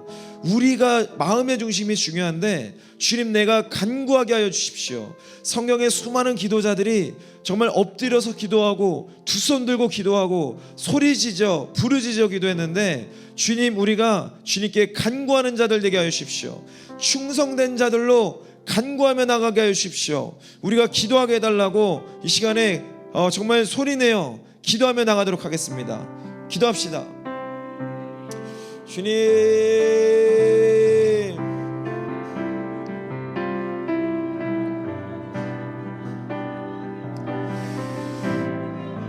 내 머릿속으로만 생각하는 것이 아니라 내 마음이 동하는 대로 사는 것이 아니라 하나님이 말씀하시는 곳으로 살아가게 하여 주십시오. 부드러운 마음을 허락하시고 완고하지 않은 자 되게 하여 주십시오. 나의 생각과 나의 기대와 나의 바람이 아닌 하나님의 기대, 하나님의 바람, 주님의 마음이 주님 나의 삶을 통해 풀어지게 하여 주십시오. 나의 감정이 주님과 연결되어 있다는 것으로 그것만으로도 주님 큰 은혜가 있게 하여 주십시오. 나의 삶이 변화되게 하여 주십시오. 내 삶을 주께 올려드립니다. 내 삶을 주께 올려드리길 원합니다. 주님,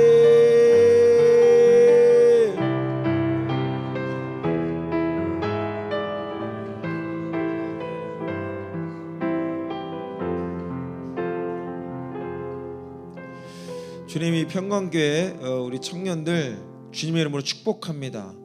주님이 청년들 가운데 주님 좌정하여 주시고 주님 교통하여 주시고 동행하여 주십시오. 주님의 그 말씀이 레마가 되어 이들의 삶 가운데 영을 터치하게 하여 주십시오. 이들의 감정이 정말 그냥 울음도 없고 웃음도 없고 그냥 살아가는 것이 아니라 날마다 매 순간 하루하루가 주님으로 인해서 울고 웃고 기뻐하는 그런 일들이 있게 하여 주십시오. 감정의 감격이 회복될지어다. 주님과의 그 뜨거운 만남이 그 첫사랑이 더욱더 회복되게 하여 주십시오. 그것이 순간의 경험이 아니라 이들의 삶을 끊임없이 주장하는 예수님 다시 만나는 그 순간까지 그 감격으로만 살아가게 하여 주십시오. 주님을 찬양합니다. 예수님의 이름으로 축복하며 기도합니다. 아멘.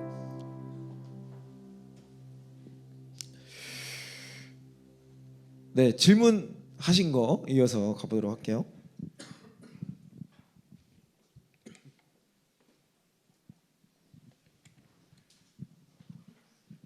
네, 제가 목이 좀 안 좋아서 걸걸해도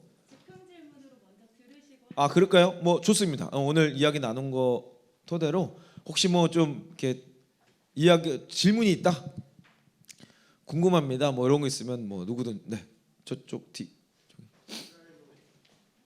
네 그냥 하셔도 크게 말씀하시면 들리겠는데요.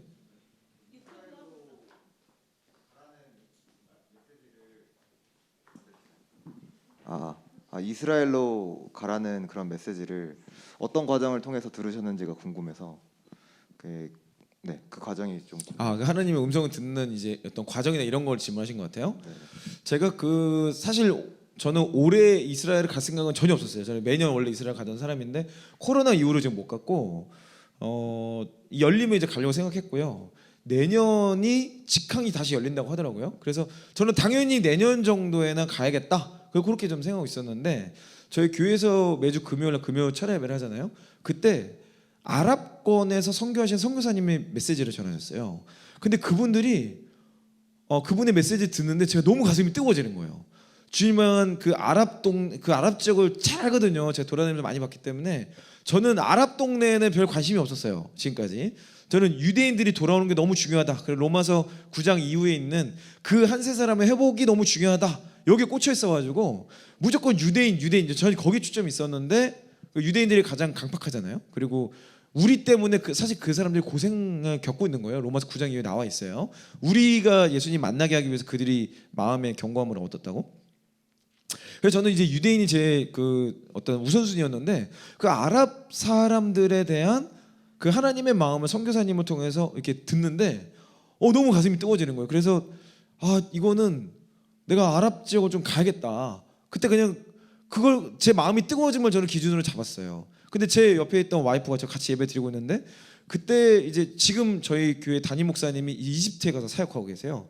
그래서 그때 그냥 예전에 담임 목사님이 저한테 이집트 갈 때 주인 집사가 좀 같이 갔으면 좋겠어. 그렇게 지나가는 말을 하신 적이 있어요.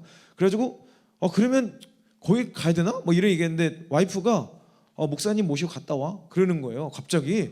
그래가지고 나 진짜 갔다 와도 돼? 그랬더니 저는 솔직히 이집트 가고 싶지도 않거든요. 그 아랍 동네를 제가 잘 알기 때문에 뭐 가고 싶지가 않아요. 근데 아니 갔다 오라는 거예요. 원래 그 보내주는 사람이 아닌데 회사 갈 때마다 가지 말라고 그러는 이제 와이프인데 그래서 자기 마음 바뀌기 전에 빨리 순종하라는 거예요. 그래가지고 목사님께 연락을 드렸어요. 목사님 이집트 언제 가세요? 그게 벌써 몇 달 전이죠. 한 두어 달 전인데 근데 목사님이 갑자기 만나자시는 거예요. 그래가지고 안 그래도 이주 집사한테 전화를 하려고 전화를 수화기를 들었다 놨다 여러 번 하셨었대. 근데 마침 제가 딱 연락을 톡을 드린 거예요. 그래가지고 만나줘서 갑자기 저희 사무실로 그 다음날 바로 오셨어. 그래가지고 목사님 막 이런저런 얘기 나눴더니 목사님 안에 이스라엘을 이제는 섬겨야 된다라는 강한 확신이 있으셨던 거예요. 근데 이걸 어떻게 해야 될지 고민이 있었고 요번에 이집트 가는 김에 이스라엘까지 같이 갔다 오면 좋겠는데 그때마다 제가 이제 아무래도 이스라엘 자주 왔다 갔다 했으니까 이주인 집사가 제가 또 저희 그 이스라엘 사역 팀장이에요. 그러니까 이주인 집사가 생각이 났는데 지금 바쁜 거 뻔히 알고 있고 그리고 이집트까지 같이 가자 말은 했지만 부담 줄까봐 사실은 연락을 못 하고 있었어요. 다 그러시더라고요. 그래서 아니 그러면 뭐 일단 뭐 가시죠 뭐 이렇게 그냥 된 거예요. 그러니까 첫 번째는 제 마음의 어떤 그 음성, 뭐 레마이기도 하죠. 그 뜨거움이 있었고 그러면 또 우리의 감정으로 모든 걸 결정하게 되잖아요. 근데 저희 가장 기초 단위 교회인 우리 가정, 제 와이프가 또 기도하는 분인데 와이프가 가라고 컨펌을 해줬어요. 그리고 나서 얘 영적 권위인 목사님께 여쭤봤더니 목사님도 그걸 놓고 기도하고 계셨대. 그럼 뭐 더 이상 이거는 뭐 고민할 이유가 없죠. 그래서 결국에는 원래는 이집트를 갔다가 이스라엘 가게 됐는데 뭐 얘기하다가 결국에는 이 주님 집사는 이집트는 안 와도 될 것 같아요. 이집트에서 봅시다. 그래서 이집트에서 만나기 아니 이스라엘에서 만나기로 했어요. 그게 뭐 좀 아이러니긴 하죠. 근데 뭐 어찌됐건 간에 그 과정에서 같이 기도하면서 목사님하고 여러 가지를 결정하게 됐고 저도 요번에 이렇게 조금 인원이 가는 건 처음이에요. 항상 이제 트럭이 아니라 버스로 이렇게 모시고 가다가 요번에는 8명이 가요. 그러니까 소그룹이 저는 처음이에요. 이렇게 물론 이제 예전에 6명도 가봤고 저 와이프랑 둘이도 간 적이 있었어요. 근데 최근에는 이렇게 가본 적이 없고 정말 초창기에 제가 그렇게 갔었고 그때 이렇게 비쌀 때도 아니었어요. 근데 지금 소그룹으로 가다 보니까 하여튼간 여러 가지 겪는 어려움들이 있어요. 그런 맥락에서 뭐 어려움은 있지만 제가 이것을 결정하는 과정은 그런 것들을 이제 거쳤다. 그러니까 교회가 정말 중요합니다. 교회가 여러분이 삶에 어떤 중요한 변화들이 있을 때 교회랑 계속 소통을 하셔야 돼요. 교회에서 말하고 있는 것이 내가 보고 있는 말씀, 내가 듣고 있는 이 메시지, 그리고 기도할 때 받았던 감동과 맞아떨어지면 그 하나님의 음성의 확률이 매우 높습니다. 제가 최근에 교회의 중요성을 하나 더 얘기할게요. 제가 최근에 나중에 아는 척하지 마세요. 저희 회사 직원이 제가 너무 아끼는 직원이 있는데 너무 말을 안 듣는 거예요. 미쳐버리겠는 거예요. 접해버리고 싶은데 뭐 때리지 못하겠고 또 막 제 탓을 하고 막 또 그러는 거 맨날 대표님이 말을 바꿔서 그렇대 막. 그래서 내가 말 바꾼 거 히스토리 다 로그 갖고 막 그리고 막 난리를 쳤거든요.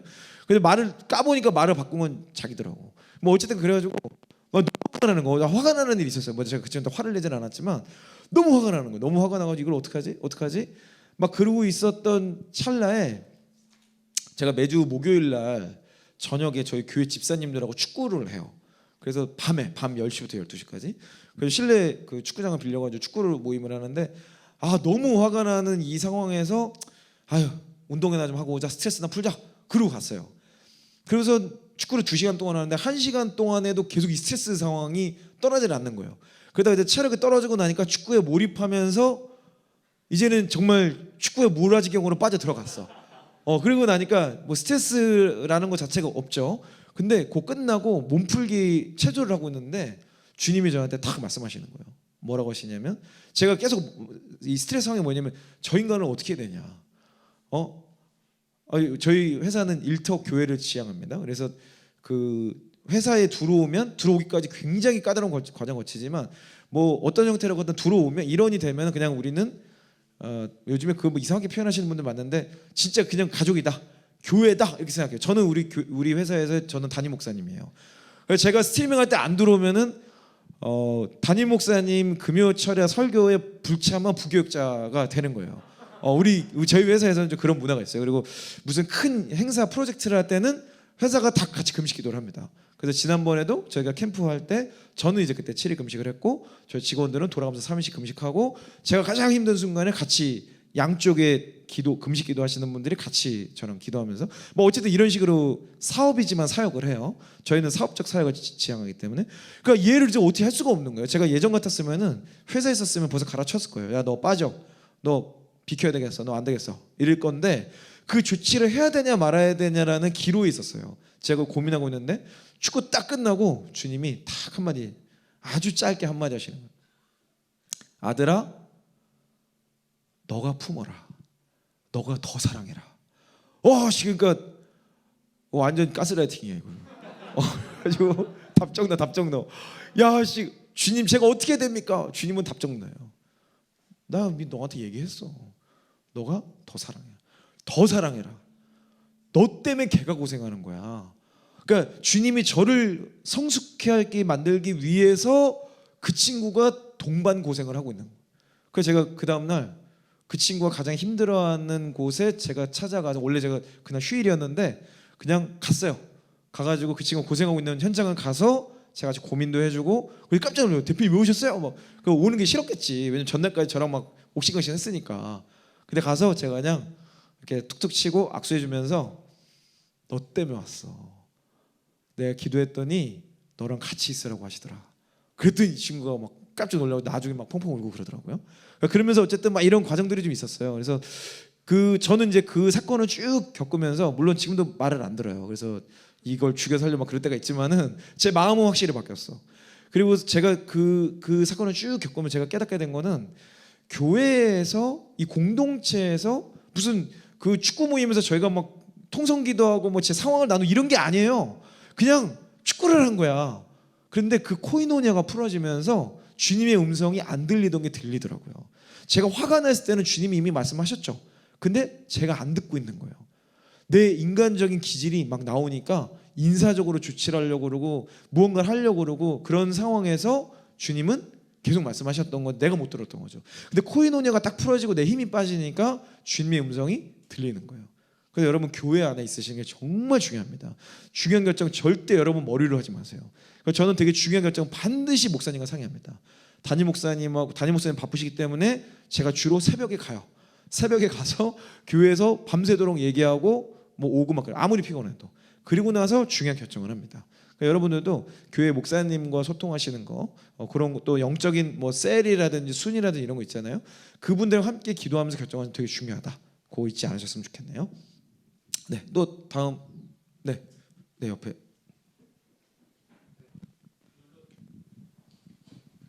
네.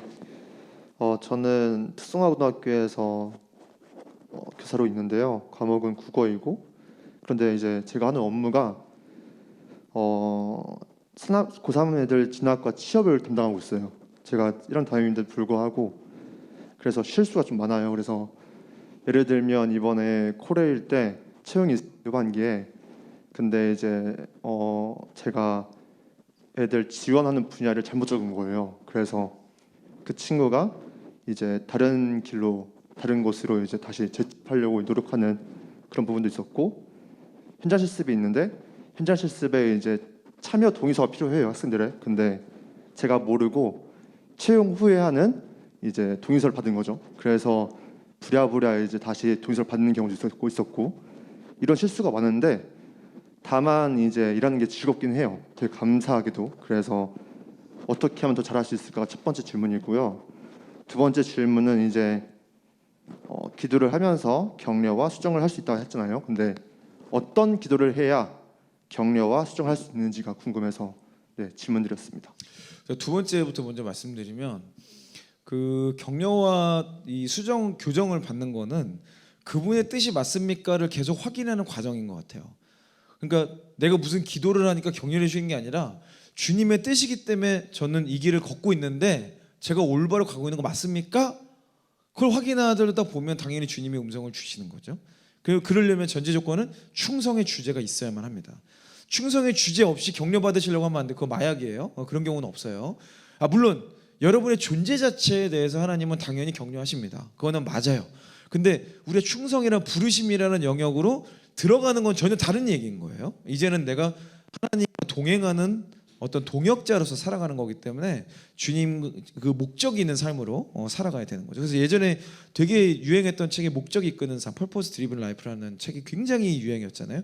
그런 것처럼 목적 있는 삶으로 갈 때 올바로 가고 있습니까? 잘하고 있습니까? 저 너무 힘들어요. 근데 주님이 시키셔서 갑니다. 이런 때 이제 주님이 말씀하시는 거죠. 그 상황 없이는 이제 안 되는 거고, 그 첫 번째 어떻게 하면 이뤄도 잘할 거냐, 그거는 뭐 방법론이 너무 많아서 퇴사한 이형을 꼭 구독을 하시고 그걸 열심히 이제 보셔야 될 것 같고요.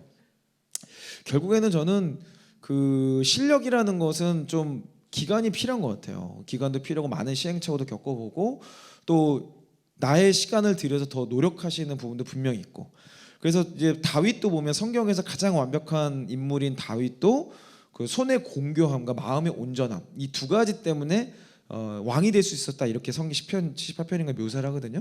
그런 것처럼 내 마음은 하나님께 충성되는 거고, 아무리 충성하려고 해도 실력이 안 되면 충성이 안 돼요. 그러니까 충성하는 이 마음을 가지고 시도하는 과정에서 나만의 경험을 하게 되는 거죠. 이거는 하루아침에 되는 문제는 아니고 연 단위로 보세요. 연 단위로 한 5년 10년. 그러니까 충성이라는 거는 뭐 이렇게 한 반짝 한 3일 충성하고 4일부터는 뭐 금식하듯이 포기하고 이러시면, 성경 일독하듯이 그러시면 안 되고 계속 그거를 그냥 끊임없이 되뇌고 상기하고 이렇게 가야 되는 거죠. 그래서 저 같은 경우는 충성의 제목이 다음 세대 대한민국 청년들을 어떻게 회복시킬 거냐, 어떻게 청년들이 비성경적인 가치관에서부터 떨어져 나올 수 있게 할 거냐, 그냥 계속 그걸 고민하는 거예요. 그래서 제가 막 여러 가지 막 사업 아이디어나 이런 거 하면 좋을 것 같은데 주님은 야, 쓸데없는 거 하지 말고 청년들 살리는 것만 해. 그것만 하면 나머지는 다 해결돼. 그 다 해결돼가 뭔지는 전 잘 모르겠지만 주님이 하라고 하시는 것에만 지금 신경을 쓰고 있는 거죠. 그래서 취업 문제 해결하고 타임 트래커라고 하는 시간 관리 프로그램, 요 두 가지만 지금 현재 더 집중을 하고 있어요. 나머지는 저희 그 매출원의 한 30% 가까운 거를 다 구조정했어요. 안 합니다. 지금 다 접었고 그 두 가지만 남기고 있어요. 근데도 회사는 계속 성장합니다. 그런 거 보면 진짜 맞는 얘기 같아요. 주님이 시키시는 것만 하면 많은 부분에 더 영향력을 갖게 되는 것 같아요. 네, 또 다른. 네, 마지막 질문, 현장 질문. 네, 안녕하세요. 저 그 면접왕 이용 구독자인데요. 네, 반갑습니다. 리팸이시군요. 네, 저 영상 많이 봤는데 제가 되게 궁금했던 게 그 취업을 준비하는 분들에게 되게 사회적으로 좋은 정보를 많이 주시잖아요. 그렇게 정말 잘 해주시는데, 그렇게 아무래도 사회적인 정보를 많이 주시는 컨텐츠인데 그 가운데서 어떻게 좀 크리스천으로서의 의무를 드러내시고 약간은 조금은 성경적인 메시지도 좀 전하고 싶으시고 이런 게 있으실 것 같은데, 어떻게 그렇게 전달하시는지 그 유튜브 콘텐츠를 통해서 많은 20대, 30대 분들이 보니까 어떻게 그렇게 크리스천으로서 영향력을 주시려고 고민하시는지 좀 질문 드리고 싶습니다. 저는 성경을 전하려고 하지 않습니다. 성경을 전하려고 하지 않고 그 사람들의 삶이 좋아지는 메시지를 전해요. 그냥 거기에만 초점이 있어요. 취업이 안 되는 사람은 취업이 되는 게 좋아지는 거죠. 근데 취업만 되면 되는 게 아니죠. 좋은데 취업이 돼야 되고, 좋은 게 뭐냐, 그럼 좋은 걸 정의해야 되고, 좋은 거에 개인의 가치관과 기준이 들어가잖아요. 그 개인의 가치관과 기준을 얘기하면서 저의 가치관과 기준을 얘기할 수밖에 없어요. 그리고 결국에는 저의 가치관은 성경이거든요. 그러니까 저의 가치관은 성경이고 기준이 성경이기 때문에 나는 이런 기준으로 하는데 너희는 기준이 뭐야? 그럼 대부분 기준이 없어요. 그럼 내 기준을 따라올래? 그러면 그거 멋있는데요? 이렇게 되는 거죠. 그러니까 성경을 가르치려는 건 아니고, 나는 니네 때문에 내가 이렇게 개고생하고 있으니까 니네 잘 돼야 돼. 그러면 왜 당신은 우리가 잘 되는 게 중요합니까? 내 가치관이 그거야. 왜 당신이 그런 가치관, 그 예수님이란 분이 계셔. 그분 때문에 그래요. 저 이거는 이 정도는 방송에서 합니다. 그 엊그저께도 그 스트리밍 때 되게 재밌는 일이 있었어요. 저희가 사례를 이제 되게 시뮬레이션을 많이 하는데 한 분이 되게 좋은 사례가 있어서 그분을 그 면접 복귀로 면접 실제 있었던 텍스트를 쫙 깠거든요. 근데 그분이 본인 등판을 하신 거예요. 제가 막 칭찬을 했더니 근데 그분이 들어오셨어. 아니 그래가지고 제가 본인 등판하셨네요. 막 그러면서 막 그분이 막 텍스트가 그거였어요. 댓글이 이 형님 말대로라면 진짜 됩니다. 이 형님 말대로라면 진짜 인생이 바뀝니다. 여러분 이 형님 말대로만 하세요. 저래서 진짜 한 번에 뽑혔어요. 막 이런 댓글을 막 그분이 다신 거예요. 근데 그분이 유튜브 아이디가 뭔지 아세요? 주였어요. 주. 그래서 저도 모르게 어유 주님이 오셨네요. 이제 말하고 보기 이게 너무 이상한 거예요. 주님이 오셨네. 막 주님의 말씀을 믿으세요. 막 이렇게 얘기를 하니까 갑자기 할렐루야를 막 이렐루야 뭐 리멘 이래가지고 뭐 난리가 났어요. 그러다가 주님의 말씀을 안 믿는 자는 사탄 들렸어. 뭐 갑자기 수리남 드립이 나오면서 그러니까 수리남이 저 진짜 악한 드라마라고 생각하는데 제가 보지는 않았는데 짧은 클립들을 보니까 정말 악하더라고요. 근데 참 제가 그날 그걸 느꼈어요. 사단은 그걸 통해서 교회와 목사님들을 정말 나쁜 걸로 이렇게 교묘하게 이렇게 만들고 정말 전 사탄적으로 생각을 했어요. 근데 하나님은 그거를 가지고 영광 받으시더라고.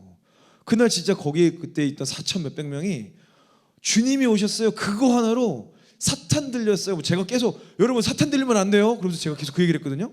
그 드립이 자연스러운 거야. 정말 깜짝 놀랐어요. 그러면서 그날도 하여튼 그때 제가 그 이태원의 그 사건 때문에 저도 방송을 미뤄야 되나 말아야 되나 진짜 고민 많았어요. 그리고 기도도 많이 했고 청년들 때문에 내가 이 일을 하는데 청년들이 너무 많은 안타까운 죽음을 당했잖아요. 그러니까 야 이거 진짜 그 상황을 생각해 보면 마치 지옥의 시뮬레이션 같아요. 여러분 생각해 보셨어요? 그 배경이나 실제 시뮬레이션 하는 영상들을 보면 구하는 구조 장면을 봐도 지옥 같아요. 사람들이 뒤엉켜가지고 고통받아 하고 그 모습이 너무 안타까운 거예요. 그래서 제가 이거를 해야 되나 말아야 고민했는데 기도할 때 주님이 하라는 감동 주셨고 그 죽음을 묵상해서 온 국가가 죽음의 프레셔를 느끼는 게 아니라 그거를 깨라. 생기를 태어내라. 에스겔서 37장 말씀이 확 부어지면서 그날 제가 계획한 건 아니었는데 막 하다가 누가 막 하도 안 좋은 댓글을 다들어. 뭐 안 된다. 뭐 나는 뭐 이래서 안 되고 어쩌고 안 되고 그러길래 그 5천 명 있는 데서 제가 뭐라 그랬냐면 다 됐고 나는 아니 할 수 있습니다라고 지금 외치세요 그랬어요. 그랬더니 댓글에 막 수천 개가 막 올라가고 뭐 난리가 난 거예요. 그때 저희 같이 있던 직원들이 눈물을 흘리더라고. 아 하나님이 이 선포를 받기를 원하셨구나. 그때 그거를 진짜 입술을 열어서 외쳤던 친구들은요. 그 죽음의 공포에 디프레스되어 있는 게 아니고 할 수 있고 미래에 대한 생각으로 넘어갈 수 있었던 거죠. 그래서 전 너무 감사했어요. 아 이건 정말 영적인 사건이다. 정말 영적인 선포였다. 영적인 변화가 있었다. 근데 그때 주님이 오신 거예요. 저는 정말 주님이 오신 거였어요. 그 순간이 너무 재밌는 걸지 모르지만 저한테는 진짜 주님 같았어요. 어떻게 그분이 또 딱 제가 항상 끝에 님을 붙이지 뭐 주 왔네 주 뭐 이러겠어요? 주님 오셨네 이렇게 얘기하죠. 그 과정이 참 하나님이 저는 그것들을 해나가신다 그런 생각들을 그때 많이 경험을 했어요. 네, 그래서 저는 어쨌든 성경을 전하는 물론 이제 때를 따라서 당연히 그걸 하겠지만 성경을 전하려고 하기보다는 성경적으로 살면 그냥 그것이 열매가 자연스럽게 성경을 가리키게 되기 때문에 저는 그게 진짜라고 봐요. 그러니까 뭐 요즘에 이 시대에 진짜 목사가 아니라 먹사라 그러고 집사가 아니라 잡사라 그러고 이런 것들이 사실 말은 성경을 얘기하지만 삶은 성경적이지가 않은 거예요. 사실 이거가 순서가 바뀐 거죠. 그러니까 여러분들도 전도를 때를 따라서 때를 얻든지 못 얻든지 하세요. 근데 전도 안 해도요. 여러분의 삶이 성경적인 열매를 맺기 시작하잖아요. 그럼 전도가 그냥 돼요. 그래서 사람들은 여러분에게 궁금함을 가져. 그때 전도하면 되는 거예요. 그런 맥락으로 여러분의 삶을 먼저 보시면 좋겠다 싶고요. 이제 여러분이 사전에 주셨던 질문이 좀 몇 개 있는데 한번 쭉 보죠. 성취할 때마다 관심과 기대가 높아짐에 따라 내 스스로 높아지는 마음이 듭니다. 대표님께 생각하시는 겸손의 정의와 겸손할 수 있는 마음가짐에 대해 소개해 주시면 좋겠습니다. 겸손이라는 거는 제가 예전에 묵상을 하면서 그랬던 적이 있는데 잠언을 묵상하다가 아유 겸손해야지 라고 생각하는 순간 이미 교만한 거예요. 그러니까 내가 나 겸손해야 돼. 그러면 이미 벌써 교만했구나 하고 회개하셔야 돼요. 그러니까 겸손이라는 상태를 유지할 수 있으려면, 그러니까 유지라는 말도 안 맞는데 겸손하려면 딱 뭐가 하나가 있으면 되냐면 하나님을 인식하면 됩니다. 그러니까 하나님을 인식하는 순간 교만해질 수가 없어요. 뭘 좀 이룬 것 같아? 그러면 주님을 딱 보는 순간 아들아, 너 아직 멀었다. 그러니까 주님의 마음을 보면 야 지금 아직 이제 구독자 64만인데 야 지금 640만이 지금 저 죽음의 공포 가운데 살고 너 지금 뭐하니? 더 나가야 되지 않겠어? 너 이렇게 할 수 있잖아. 그러면 아멘, 제가 더욱더 나아갑니다. 이렇게 생각할 수밖에 없고, 제 마음이 부유해진 것 같을 때 너가 지금 이거 하는 거냐? 그게 아니죠. 하나님 때문에 제가 지금 이 일을 하고 있는 거죠. 그러니까 하나님이라는 존재를 인식하면 겸손해질 수밖에 없는 것 같아요. 그러니까 하나님이라는 존재 때문에 감사하게 되고, 하나님이라는 존재 때문에 제가 헌신하게 되고, 그러니까 내가 죽은 거잖아요. 우리는 갈라디아서 2장 20절 말씀대로 내가 그리스도께 십자가에 못 박혔어. 그러니까 내가 살아남은 교만한 거예요. 그 순간에 다 교만인 거예요. 다 교만. 그러니까 우리는 그냥 인간적으로 그냥 본성 자체가 교만이다 이렇게 생각하시면 돼요. 그냥 나는 교만하구나 이거 디폴트 값으로 생각하시면 그 교만해질 수가 없습니다. 계속 겸손할 수밖에 없게 되는 거죠. 자, 직장에서 정죄하지 않는 방법, 뭐 이것도 겸손이죠. 그러니까 내가 누군가를 판단하는 것 같이 성경적으로 가면은 내가 그 판단을 받는다고 하잖아요. 말씀에 그렇게 써져 있어요. 그러니까 누구를 판단하면 당연히 안 되죠. 정죄라는 것은 판단을 근거로 당신은 이거 잘못했으니까 내가 이제 죄를 묻는 거니까 결국 나도 그 정죄함을 받게 되거든요. 그러니까 우리는 분별은 해야 됩니다. 근데 판단을 하시면 안 돼요. 그러니까 뭐 여러 가지 뭐 이태원 사건을 바라보는 굉장히 많은 시각이 있어요. 뭐 교회 내부에서도 뭐 무슨 뭐 욕하는 사람도 있고 뭐 말도 하지 마라 그런 사람도 있고 뭐 저거는 사탄 들린 거다 뭐 그런 사람도 있고 뭐 하나님의 마음으로 바라봐라 뭐 되게 여러 가지가 있는데 그거는 답이 없는 거예요. 그냥 하나님의 마음이 뭐냐? 살아나길 원하는 거죠. 그리고 그들이 깨어나길 원하는 거, 그게 그냥 하나님의 마음인 거예요. 우리는 그걸 놓고 기도하면 되는 거고, 그거 자체를 가지고 판단하려고 하면 안 되는 거죠. 하지만 할로윈데이라는 어떤 특성들, 귀신이 문화가 됐던 것은 분별할 수 있어야 돼요. 이것은 성경적이지 않다, 잘못된 것이다라는 것은 분별할 수 있어야 돼요. 판단은 옳지 않지만 분별은 해야 됩니다. 분별하지 못하면 혼미해지는 거예요. 자, 세 번째 질문입니다. 일상에서 숨겨진 하나님 말씀을 캐치하여 변하고 싶습니다. 이것은 오늘 제가 말씀드렸던 작은 순종의 제목을 그냥 극단적으로 가보세요. 그러니까 무식하다는 생각이 들 정도로, 멍청하다, 무식하다 이런 평판을 받을 정도로 한번 가보세요. 하나님의 사람들은 다 그랬습니다. 제 믿음의 선배들 보면, 저도 지금 보면 가끔씩 여러분 저 보면 좀 또라이 같지 않습니까? 좀 GDR 수장할 만하죠. GDR이 이제 개또라이 약자잖아요. 저 그런 느낌이 있지만 아직도 너무 정상인이에요. 너무 아직도 계산하는 게 많아. 그러니까 매일 기도하면서 내가 오늘도 계산했구나. 내가 오늘도 이렇게 생각했구나. 이런 것들을 이제 하게 되는 거죠. 그러니까 계속 날마다 말씀 보면서 회개하시고 주님의 기준에 맞춰가시면 되는 겁니다. 다섯 번째 질문이 아까 네 번째 질문이거든요. 이제껏 일을 하시면서 혹은 지금도 세상으로부터 겪는 현실적인 어려움이 있으실까요? 현실적인 어려움이 뭐 재정적인 어려움이나 뭐 이런 거겠죠. 뭐 저는 어려움은 아닌 것 같고요. 그 재정 뭐 돈이 없다, 뭐 돈이 많다 이런 얘기가 아니고 돈 자체가 힘들고 어려움의 영역이 아니에요. 돈이 없으면 없는 대로 살면 되고 있으면 있는 대로 감사하면 되는 거고 뭐 그냥 있다가도 없고 뭐 이런 걸 수 있어서 돈 자체는 어려움의 영역은 아니고, 제가 이제 어려움을 느끼는 경우의 수들은 어떤 거냐면 제가 저의 부족함 때문에, 저의 실력 없음 때문에 어려움을 많이 느끼죠. 제가 분명히 나는 성공하는 방법을 얘기했는데 사람들이 거기에 막 반발하고, 제가 면접장에 가면 이렇게 얘기하면 돼요 라고 얘기하면 저 슈퍼 꼰대 같은 사람이 있나 막 이런 악플을 다는 분들이 있어요. 그러면 처음에는 저도 처음에 화가 나는데 지금은 불쌍해. 진짜 저렇게 불쌍한 사람들이 많구나. 저 사람들까지 이해할 수 있는 설명의 단어, 예화, 순서 어떻게 찾지? 이거를 못 찾는 것에 대한 답답함은 있어요. 그러니까 나의 무능함을 계속 직면하고, 최근에도 이제 여러 기업들을 제가 컨설팅하면서 대표님들을 만나는데, 여러분이 다 아는 굉장히 큰 회사예요. 근데 거기 이제 대표님 오너 3세신데 그분이 제 영상을 이제 임원들 쫙 모아놓고 임원들 다 보내셨대요. 그래가지고 이거 인사팀이 보는 영상에 니들이 봐야 돼 막 이래가지고 뭐 하셨대. 그래가지고 거기 인사팀이 연락이 와가지고 대표님 만나기로 했어요. 근데 그런 분들하고 이제 뭐 이야기를 하다 보면 이 큰 기업의 어떤 변화 또는 혁신에 저에게 기대하시는 바가 있을 텐데 제 수준이 아직 그 정도가 안 되는 거예요. 그런 나의 무능함에 굉장히 통탄할 때가 많아요. 그럴 때 유튜브도 더 잘할 수 있을 것 같은데 이렇게밖에 못하는 것에 대한 통탄함 그런 것들은 있지만 뭐 그렇다고 해서 뭐 그것 때문에 힘들거나 그러진 않아요. 왜냐면 그거 하나도 다 그냥 성장하는 과정이지 뭐 제가 능력 있어서 주님이 저를 쓰시나요? 아니에요, 여러분. 하나님이 여러분을 쓰신다면 능력 때문에 쓰시는 거 아니에요. 여러분이 똑똑해서 돈이 많아서 뭐 사회적 명성이 있어서 아니에요. 그리고 전혀 아니고 여러분의 마음의 중심 때문에 쓰시는 거예요. 거기까지 쓰시는 거기 때문에 저는 뭐 제 마음의 중심이 뭐 거리낌이 없다면 뭐 주님이 때 되면 쓰시겠지 뭐. 그리고선 그냥 편안한 마음으로 살고 있습니다. 5번째 질문은요. 사치의 기준은 어떻게 잡아야 될까요? 이거는 저도 좀 요즘에 가끔씩 헷갈려요. 가끔 헷갈릴 때가 있어. 어떨 때 헷갈리냐면 인스타 쇼핑을 할 때. 그래서 저는 의도적으로 인스타 쇼핑을 합니다. 왜냐면 제가 스타트업 운영하고 있고 저희도 제품을 갈 거기 때문에 뭐 좀 마음에 들면 괜찮아 보이면 꼭 사봐요. 꼭 사서 제가 써보고 신어보고 또는 사용해보고 직원들한테 줄 때도 있고 이거 꼭 한번 샘플로 구매해봐라. 그러면 같이 스터디할 때도 있어요. 근데 애매한 게 있어요. 마침 내가 사고 싶었던 건데 좀 잘하네. 그럼 이거를 사야 되는가 말아야 되는가.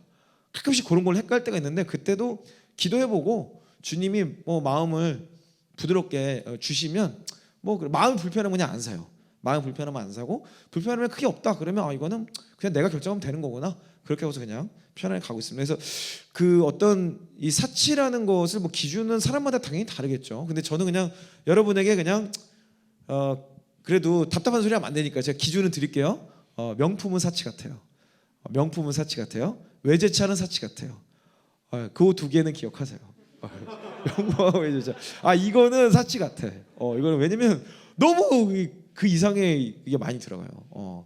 그래서 물론 뭐 이제 어떤 분 그런 분도 있어요. 뭐 비행기 탈 때 비즈니스 클래스, 퍼스트 클래스 뭐가 사치예요?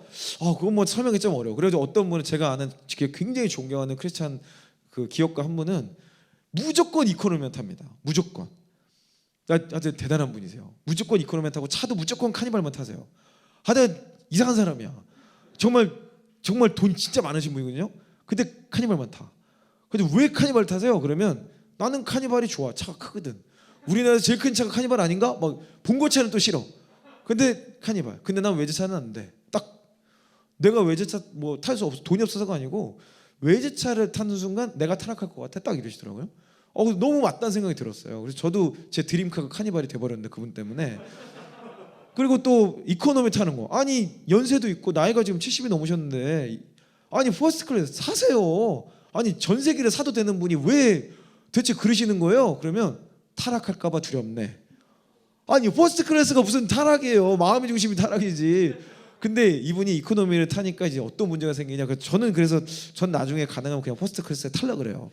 이분이 이코노미 타니까 무슨 일이 생기냐면 이분은 VIP죠. 당연히 맨날 비행기 타고 다니시는 분. 자동차도 비행기 더 많이 타실걸요? 전 세계 다니시는 분인데. 그러니까 모든 공항 비행기 회사들이 다 알아요. 이분 오시면 당연히 대기 안 합니다. 당연히 그냥 패스트 트랙이에요. 그냥 공항에 차에서 내려서 그냥 바로 비행기로 올라가요. 뭐 아무것도 수속도 안 해요. 신분이 너무 명확하고 뭐 모든 걸 다 알기 때문에 그걸 다 알아서 해줘요. 그 원래 VIP 레벨에 되면 다 그렇게 돼 있거든요. 근데 이코노미를 타. 그러니까 이제 무슨 일이 생기냐? 원래는 이제 퍼스트 클래스로 먼저 사람들이 퍼스트 클래스는 여러분 그 입구가 다른 거 아시죠? 그분들이 먼저 그걸 타고 그 다음에 이제 나머지 비즈니스 이렇게 가는데 그분은 이코노미에 타야 되니까 뭐가 생기냐? 입국 수속에 이 비행기 탑승의 순서가 다 꼬여 이분 때문에. 그러니까 이분이 먼저 타야 되는데 이거 어떻게 해? 그러니까 비행기들이 심지어 어떻게 하냐면은 이게 혹시 유튜브에 나가나요? 나가고 있구나. 그럼 참 이런 얘기까지 하면 좀 안 되겠네. 그러니까 어쨌든 간에 이분 때문에 이코노미 석을 다 비워놔요 앞쪽을. 이게 지금 좋은 거냐 안 좋은 거냐 이게 참 가치 판단이 애매해. 회사에 퍼스트 클래스 사셨으면 그거 한 좌석만 지금 편하게 타면 되는데 이코노미를 타시는 바람에 공항에서 알아서 다 비워놓는 거야 그냥. 그러니까 돈은 결국 이게 더 비싸거든요. 이것 때문에 더 많은 사람들이 불편해져. 이게 사치냐 아니냐 나도 헷갈려. 근데 그분의 마음의 중심은 딱 하나예요. 저는 그건 진짜 너무 존경하고 너무 저는 진짜 그거 배우고 싶은데, 혹여라도 내가 타락할까봐, 그리고 내가 본이 되어야 되기 때문에 나는 이거를 탑니다. 너무 멋있지 않습니까? 그래서 저는 사치라는 것에 대한, 어떤 사람한테는요 이 물이 사치일 수도 있어요. 그러니까 사치라는 것을 제가 아까 기준은 명품 그리고 외제차 이렇게 줬지만, 외제차 또 타지 말랬다고 뭐 르노 삼성 이런 타지 말라 그런 거 아니에요. 무슨 말인지 알죠? 독일 3사 이런 거 있잖아. 그런 거 타지 말라는 거예요. 혹시 거기서 근무하시는 분 계시는지는 모르겠네. 그럼 테슬라는 되나요? 그거 좀 헷갈리는데 하여튼 여러분이 그거 기도해 보세요. 판단하세요. 중요한 건 그게 아니고, 내가 필요하지 않은, 그러니까 과하게 내 하나님이 나에게 주셨던 어떤 사명, 내가 만약에 그 벤츠 뭐 회장이 되는 게 주님이 나한테 시키시는 거야? 그럼 타야지. 그것도 갑자기 안 타다 그러면 안 되고. 그게 아니라 제가 말씀드리고 싶은 본질은 뭐냐면, 사치라는 것의 기준은 하나님이 나에게 원하시는 것 이상으로 나를 위해서 쓰는 것은 저는 다 사치라고 봐요.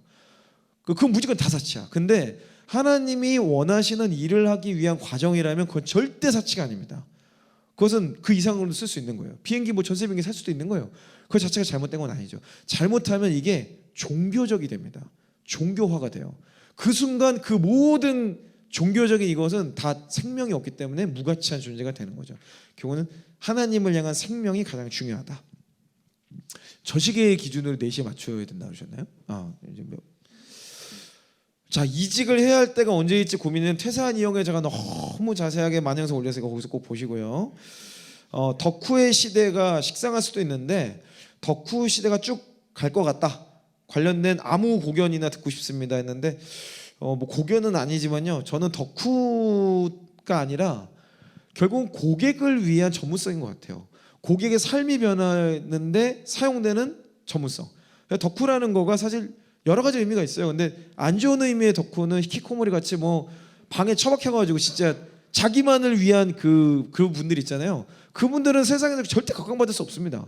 맨날 게임 그 PC방 가가지고 맨날 게임만 하는 거는 각광이 안 돼요. 근데 게임을 하는 거를 다른 사람들의 유익을 위해서 한다? 그 사람은 의미 있는 셀럽이 되겠죠. 그러니까 결국에는 나를 위해서 하냐 남을 위해서 하냐. 남을 위해서 한다면 그 목적이 뭐냐. 그러니까 셀럽을 하는 것도 결국에는 셀럽으로서 성공하는 사람들은 거의 대부분 뭐냐면 남을 위해서 무언가를 해요. 그리고 진짜 성공하는 유튜버들 보면요, 구독자들을 굉장히 의식합니다. 근데 잠깐은 뜨지만 곧 지는 애들의 특징이 뭐냐면 나의 명성 때문에 해요. 나의 명성과 나의 유익 때문에. 그러니까 돈이 안 되는 건 안 하고, 구독자들이 진짜 궁금해하는 것보다는 나를 있어 보이게 만드는 것을 하죠. 그러니까 그런 거는 이제 오래 못 가요. 그러니까 계속 성장하냐 이런 것들을 보면 알 수 있는데, 저는 이거 핵심은 시대가 바뀌어도, 그래서 최근에 제가 무슨 매체 일간지였나요? 뭐 어디 기자분이 오셔가지고 저랑 인터뷰를 했는데, 어떤 교수님 얘기를 하시더라고요. 뭐 이름은 기억이 안 나는데 어떤 교수님이 이타주의성의 중요성 뭐 이런 걸로 뭐 책을 쓰셨나, 논문을 쓰셨나 봐요. 그분을 인용하시면서 되게 이타적인 사람이 이 시대에 맞다라고 얘기했는데, 이 형님이 얘기하시는 내용도 좀 비슷한 면이 있는 것 같아서 어떻게 생각하는지 의견을 묻고 싶습니다. 이렇게 질문했어요. 그래서 제가 그분한테 뭐라 그랬냐면, 아니 이타적인 사람이 각광받는 시대는요, 요즘에 그분의 이론이 아니, 그 교수님 누군지 모르겠지만 그분의 이론이 아니고요, 인류의 역사가 시작될 때부터 있었던 이론입니다. 그래서 성경을 보라고 제가 말씀드렸어요. 뭐 그거는 이제 기사에 안 적었겠지만은 성경이 다 있는데 네가 대접받고자 하는데 남은 대접해라. 그게 이타적인 거잖아요. 결국에는 이기적인 게 아니라 이타성을 확보하는 것이 목적이 뭐예요? 우리가 이타적이어야 될 이유는 예수님이 그렇게 하셨으니까, 예수님이 그렇게 하라고 하시니까, 그게 우리 이타성의 목적이지. 또 이타적이라고 내 거 막 다 내던져버리고 그냥 착한 애 컴플렉스로 살아가는 게 아니에요. 우리는 분명한 기준이 있어요. 분명한 기준과 분명한 목적 아래서 다른 사람들을 섬기는 겁니다. 하나님 나라라는 분명한 목적이 있어요. 그것과 연결되지 않는 이타성은 또 쓸데없는 거예요. 그건 다 그게 다 불타 없어질 그런 것들이죠. 그 주의를 하셔야 되겠습니다. 자, 이제 마지막 내용을 하고 마쳐야 될 것 같은데, 대표님께서 영적으로 케어하고 양육하는 제자는 저희 회사 직원들이죠. 거기는 뭐 가끔씩 회사에서는 있을 수 없는 그런 일들이 좀 있어요. 막 맨날 지각하는 친구가 있어가지고 그 부재가 뭐 영적인 문제가 있더라고요. 그래서 그 친구 집까지 제가 가서 맨날 픽업을 하러 갔어요. 그래서 막 늦게 일어나니까 가서 제가 띵동띵동 누르고 막 전화가지고 이런 전화는 이제 안 받아. 그러니까 집 앞까지 가지고 띵동띵동 이도 대표님 뭐 이러면서 이제 그 누가 이렇게 잘못 이렇게 찍어가지고 어디다 올렸다 생각해봐요. 어때요? 대표가 직원 집까지 스토킹을 해가지고 깨우고 막 일 시켜 먹으려고 혈안했는데 이렇게 생각하지 않겠어요? 근데 아니 저는 그런 욕을 뭐 먹을 수도 있지만 그냥 감수한 거예요. 왜냐면 이 영혼이 지금 저희 회사에 접붙임 받은 이유가 있고 이 친구가 금지가 깨져야 돼. 이게 해결이 돼야 되는데 이상하게 못 일어나는 거예요. 그래서 출근은 오후 2시예요. 그 오후 5시에 막 해. 그 남들 퇴근해야 되는데 그때 출근해가지고 새벽 뭐 1시까지 일하고 막 그래요. 그러니까 이거는 이상하잖아요. 그러니까 처음에는 너 그렇게 하면 안 돼 이렇게 얘기를 하다가 제가 기도하던 과정 중에서 이 하나님이 이 자매를 통해서 뭔가 바꾸길 원하시는데 그거를 너를 통해서 좀 하길 원한다. 그래서 저는 이제 그때 해병대 캠프라고 열었어요. 그래서 군복 사줬어. 군복 가지고 저도 군복 입고 까만색 선글라스 끼고 그때부터 6주인가 프로젝트를 했어요. 매일매일 24시간 저한테 보고 다 하고 제가 그때 무조건 이렇게 저렇게 막 먹는 것부터 입는 거 뭐 자는 시간 일어나는 시간 말씀 보는 시간 뭐 제가 다 통제해 가면서 안 하면은 가서 그냥 띵동띵동 누르고 난리를 지금은 완전 다른 사람이 됐습니다. 정말요 정말. 지금 굉장히 기대하는 한 사람이 됐고 이 사람을 통해서 저희 회사가 굉장히 많이 발전했어요. 저는 앞으로도 하나님 나라의 이 친구가 정말 귀하게 쓰임 받을 거라고 저는 생각해요. 정말 확신합니다. 그러니까 그런 일들이 계속 있는 거예요. 그러니까 회사라는 곳은 제가 보기엔 되게 중요한 터전이고 그곳에서 영적인 돌파도 일어나요. 참 재밌는 게 교회에서 영적인 돌파가 일어나기보다 회사가 더 쉽습니다. 회사에서 돌파가 일어나잖아요. 교회에서도 일어나요. 이게 참 쉽지 않아요. 왜냐하면 교회는 잠깐 도망가면 되거든. 잠깐 피하면 되거든요. 근데 회사는 도망갈 데가 없어요. 그러니까 하루 종일 봐야 되잖아. 그러니까 여기서 돌파되는 게 가장 빠르더라. 네, 마지막으로 벌써 마칠 시간이 됐네요. 네, 하나님을 왜 믿으시나요?라는 너무 좋은 질문이 있어서 하나님을 왜 믿으시나요? 뭐 답정너잖아요. 뭐 그분이 믿으라니까 믿는 거지 뭐 내가 뭐 이유가 있나요? 그분이 저 때문에 돌아가셨고 그분 때문에 제가 구원을 얻었으니까 난 이제 뭐 끝난 거지 뭐 내 인생 끝난 거예요. 난 그냥 그분하고 영원히 함께 가야 돼. 이제는 뭐 답이 없어요. 그러니까 좋아하는 수밖에 없어. 내가 그분을 싫어하면 영원히 괴로운 거예요. 그잖아요? 그러니까 여러분들 어차피 답정너예요. 이거 답정너니까 뭐 이걸 꼰대라고 한다면 꼰대의 조상은 뭐 하나님일지도 모르겠어요. 그러면 꼰대라는 정의도 좋은 거야만 하는 거예요. 우리한테는 꼰대 오 최고 이렇게 말할 수 있는 게 그게 충성된 자예요. 충성된 자. 여러분의 삶이 정말 하나님 안에서 충성된 삶으로 정말 축복을 누리시는 분들 됐으면 좋겠습니다. 네, 감사합니다. 마치도록 할게요.